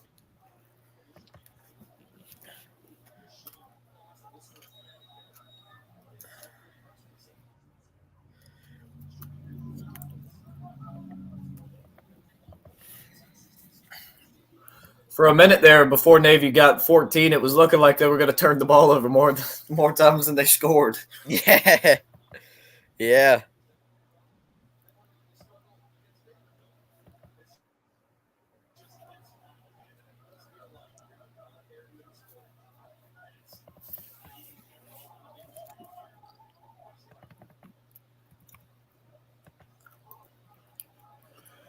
Now, Nebraska does have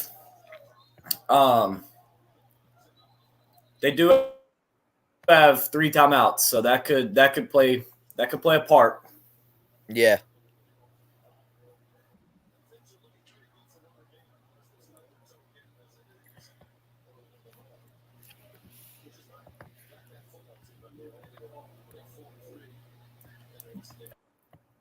As a pretty bad punt, but it took a nice bounce for him. Yeah.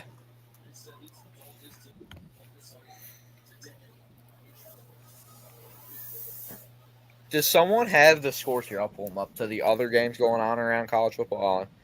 I'll grab these here. Let's see. We've got around. I know Indiana-Washington just went final. Indiana won 31-17. There you go. Virginia Tech 21-6 with under 3 minutes to go in Blacksburg.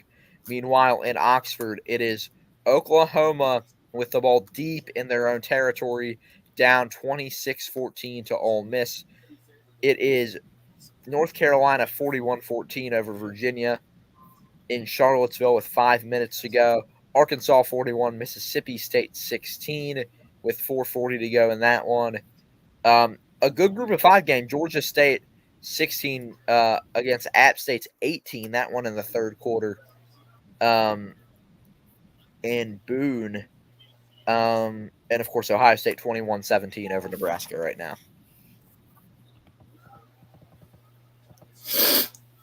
Yeah, Nebraska's still with a chance, though. They got those 3 timeouts and the 2-minute warning. Yeah, for sure. They can definitely get the ball back. If they can have a good defensive drive, which their defenses looked good today, I give them a lot of credit for that. Yeah, Michael, I won't be able to do – this is the only game I'll be able to do for the day. I got stuff going on later. Since Clemson was on the bye week, family kind of planned some stuff, so I won't be able to do any more.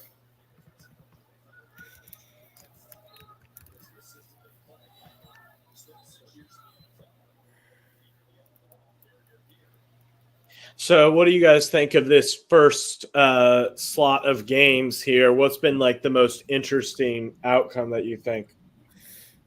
Notre Dame. Right now, the one we're all watching, I think, Ohio State, Nebraska. Yeah, it's either Ohio State, Nebraska, or the amount of points Notre Dame's put up. It's one of those two. Yeah. I mean, to me, Notre Dame has just done what they were supposed to do. I don't think they should move up or down in the rankings. I think they pretty much done what we all assumed. Well, here's the only problem with that is I'm just messing with you. Because he says that's what everybody's gonna say when we blow them out. Yeah, and that's what I was about to say. I was about to say, here's the problem with that. I disagree with you, but I know that's what's gonna happen. So I thought that I really thought that Navy would possibly cover the spread. I thought they would lose.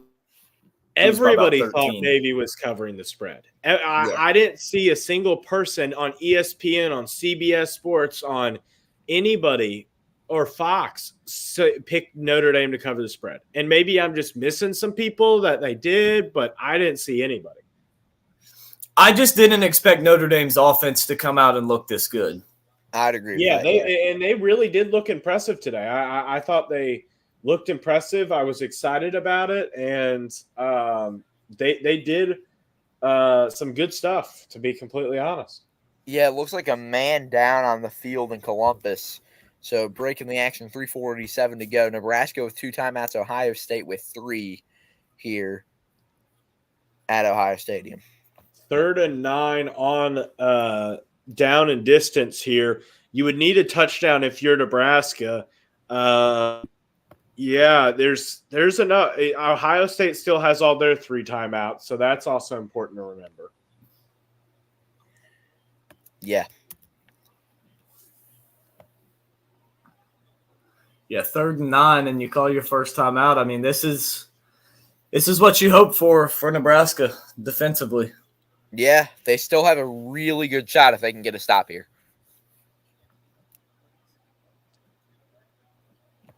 Oh, yeah, especially if they get it right here, call the timeout. You're going to have probably about after the punt, you'll probably have about 3.5 minutes, a timeout, and the 2-minute warning to work with. Yeah, for sure. Yeah.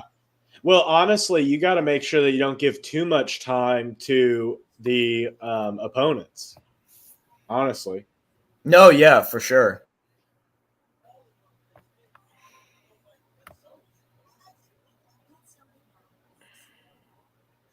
No, yeah, without a doubt, especially without – I mean, the way this Ohio State defense offense is, how explosive they are any time left is dangerous.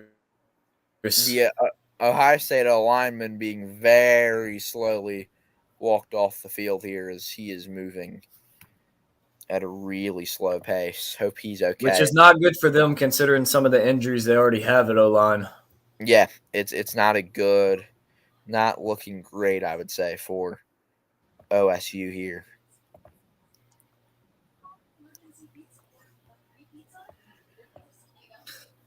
Dude, this is crazy. I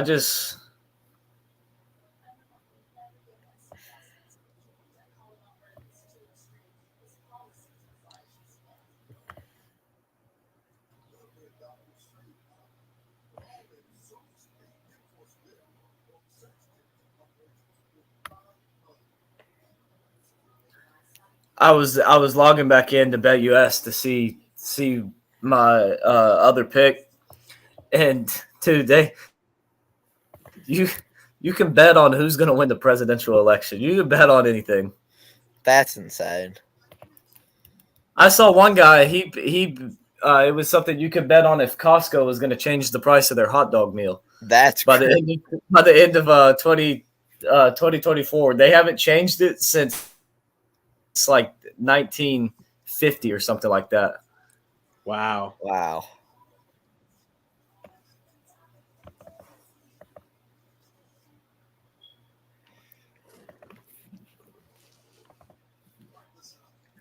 Big 3rd down here for the Cornhuskers. Yeah, and they're not going to get anything. What a stop here by that Nebraska defense, forcing a 4th and long from the Buckeyes.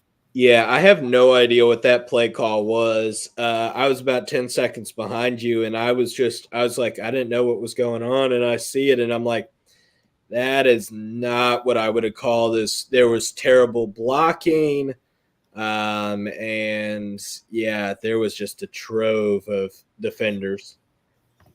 Yeah. 7-yard loss on the play. Man, so 4th and 16, and OSU's going to punt as Rayola on the sideline getting ready to come back into the game. He will have about 3.5 minutes to do so. Only one timeout, but still a lot of time for this Nebraska offense to move down the field and put up 7. Yeah, most definitely. Honestly, I wanted. They did take a timeout? Yeah, they have one timeout left. I honestly wouldn't have taken a timeout there. Well, I mean, they could have ran. I guess the idea being that you can control the clock on offense. On defense, they could have just ran that down for 40 straight seconds. Yeah, but I feel like you would have had it with under 3 minutes. Yeah, but isn't that what you want when Ohio State has 3 timeouts of their own and you could give them the ball back? Even if you do, best case scenario, get a touchdown. I don't know. It's a noteworthy point, I guess. I don't know how I feel about that one. That's actually a really good question. Like I honestly wouldn't have done it.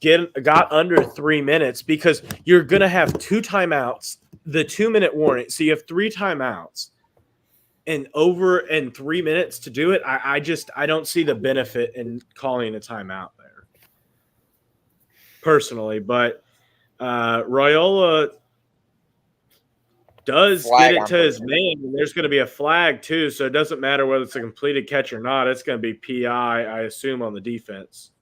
probably here. And yes, pass interference on. Let's see. Was that actually on the offense? Yeah, they're calling OPI. Wow. Wow, that is big. They're going to call that a push off. I'm checking. I'm seeing the replay now here. He got past him. That's that is that is a bad call. They both were pushing. I'm sorry, but that's not OPI. I don't There are like that definitely call. scenarios where an offensive player is pushing off, but that's not one where I would have called OPI. That's really nitpicky. Agreed, but Nebraska almost gets a first down. Ohio State on the ball. I think a flag on the play. It's being called incomplete, but I'm not really sure what's going on here. We'll have to see who the flag is on. That will decide the result of this play. Could it be a targeting? I don't know what the flag is in that area of the field. Yeah, it's an interesting call. Let's see what it is. Personal foul targeting on Ohio State. Yep. So we're about to see the replay here.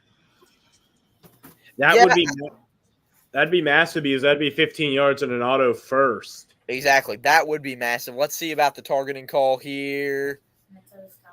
He hit his shoulder. Yeah, that's targeting. But yeah, I think that it's not head to head, but because of the way he drove, I think that's without a doubt a targeting. Great call by the refs.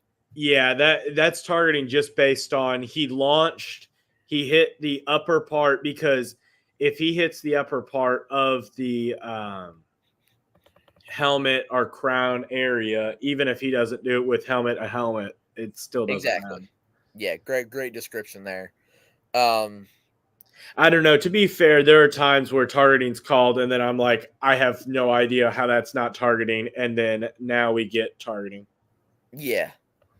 Yeah, so give me a second here. It's 21-17 Ohio State, right?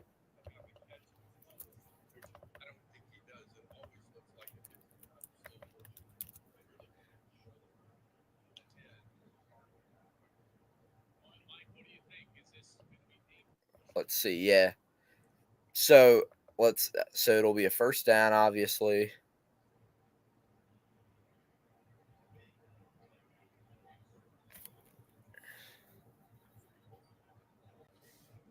As Notre Dame Navy is obviously gone final, right? I think we're done there. Have we gone final? Yes, we have. Final score 51-14. I will update that here momentarily. Yeah. But yeah, good targeting call. They're taking a long look at this.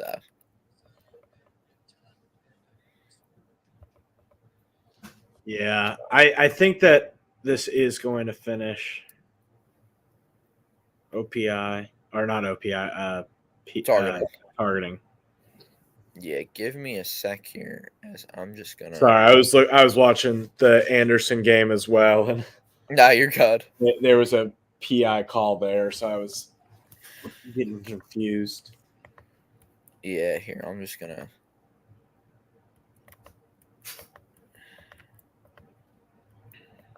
Quickly adjust this.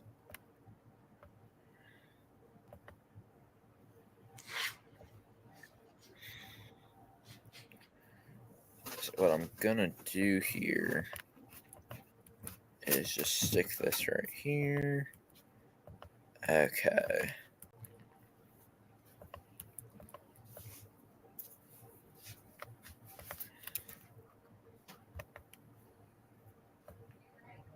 There we go.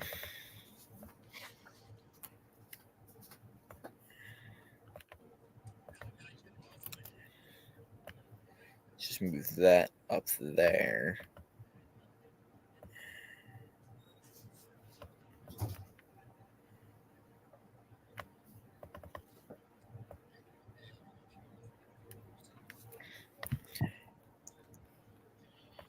So flag and Ryan, the flag I think will stand here, and Ryan Day is furious.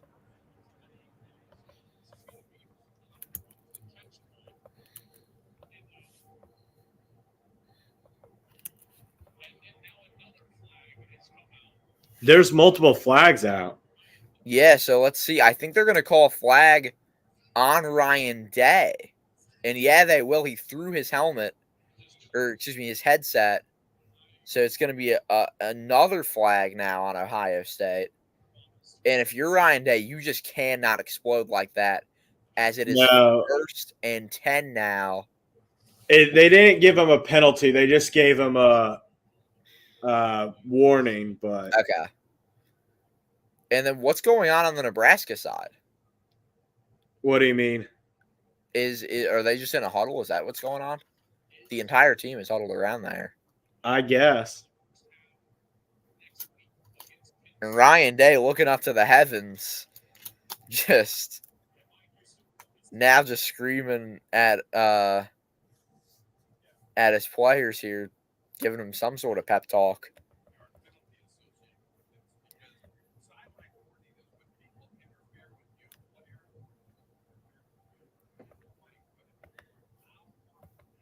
Ezra, if you don't mind, I'm going to flip this graphic over.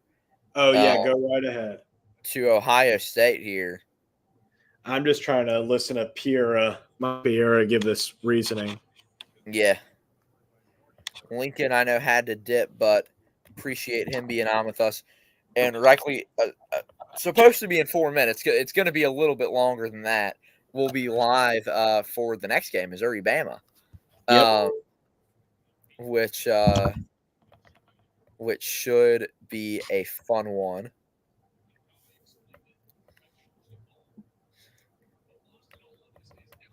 Okay.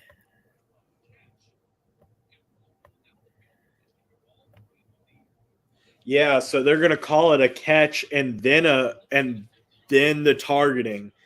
So they're going to be at near midfield. How about that? Okay, are we good there? Good there. Awesome. There we go.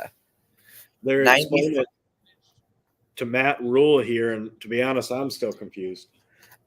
Same. But Nebraska, 1 timeout, 3:14 to go, 94 of you watching. We appreciate you all being with us here.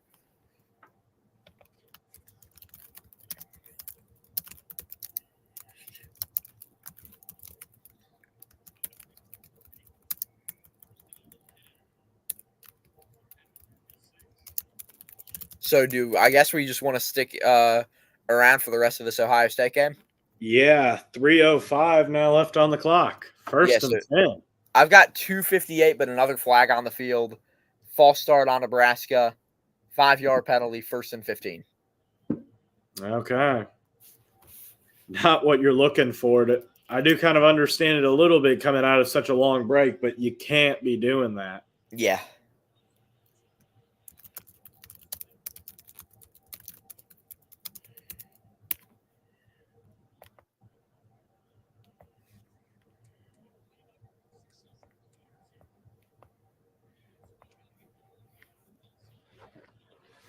So 1st and 15, definitely not what you're looking for after being able to at least get back into this game with the other attempt.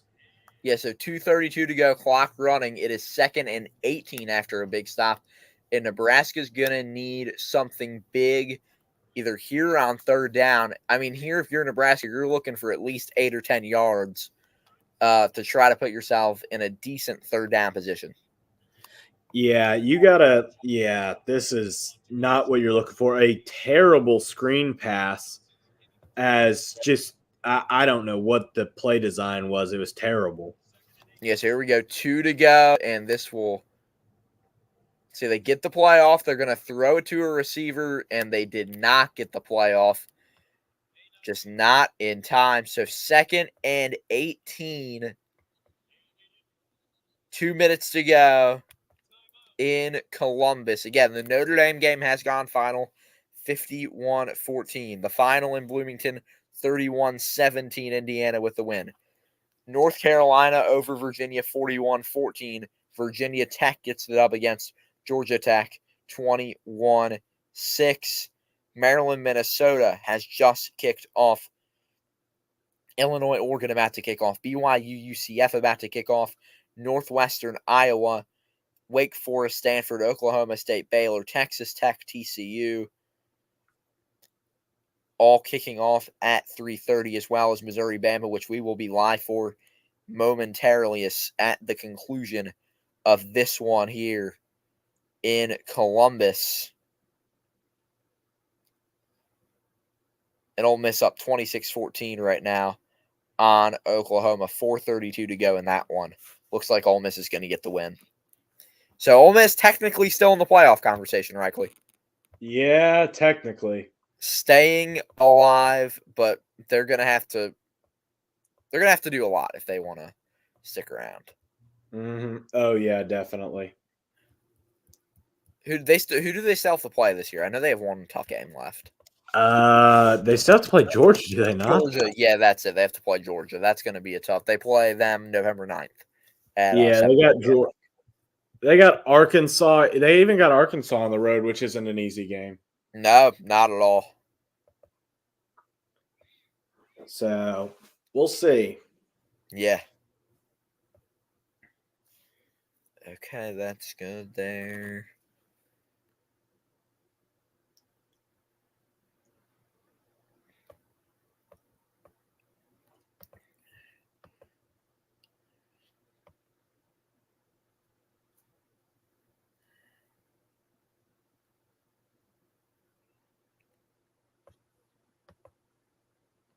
So here on the break, man, this is quite the game. Yeah. Quite an extended break as well. Yeah, I know. I don't know what's going on. Feels like it's been a minute. Yeah.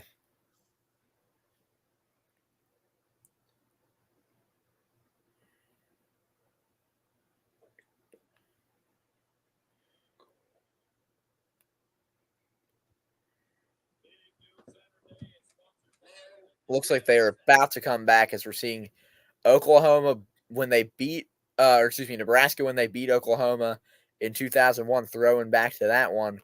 2 minutes to go here. This is big. Yeah. It really kind of disappointing you didn't get a playoff there pre-hand before the 2-minute warning, but So 2nd and 18 for Nebraska. Plenty of time on the play clock, but Raiola sees something in the defense that he just read. Play starting now. They're going to throw a screen pass for a loss of a yard, and that's a huge play by the Ohio State defense. Clock running, 1:48 to go. that was just a fantastic job by the linebacker there and Simon. If Simon didn't make the tackle there, he would have had at least 10 yards probably. Yeah, probably. So now Nebraska's going to have 2nd and 19, or 3rd and 19, excuse me, looking for a miracle at the shoe. Raiola throws, intercepted.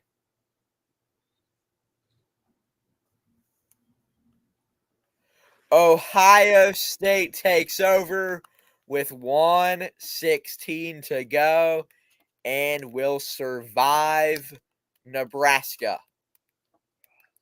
Yeah, that was I don't know what Raiola's throw was going there for because it was short, it was low, and it was nowhere near that wide receiver who was a good 5 yards away and way upfield. Yeah, just the throw didn't have the power to it. And a mistake there Looked by like it should have been Raiola. a go ball. And I'm not sure where that ball was supposed to be. Ohio State survives. They have to go to Penn State next week. Nebraska will officially officially be eliminated from playoff contention, falling to three losses. Yep. And the shoe is alive and well. Is this going to be it for our stream? I believe so. Okay, well, folks, we will have the 3:30 game kicking off actually at about 3:45. Missouri at Alabama. Big game. Tune in on the Football Expert and Sorgy Stories. We will be with you there momentarily. Okay. See you all later.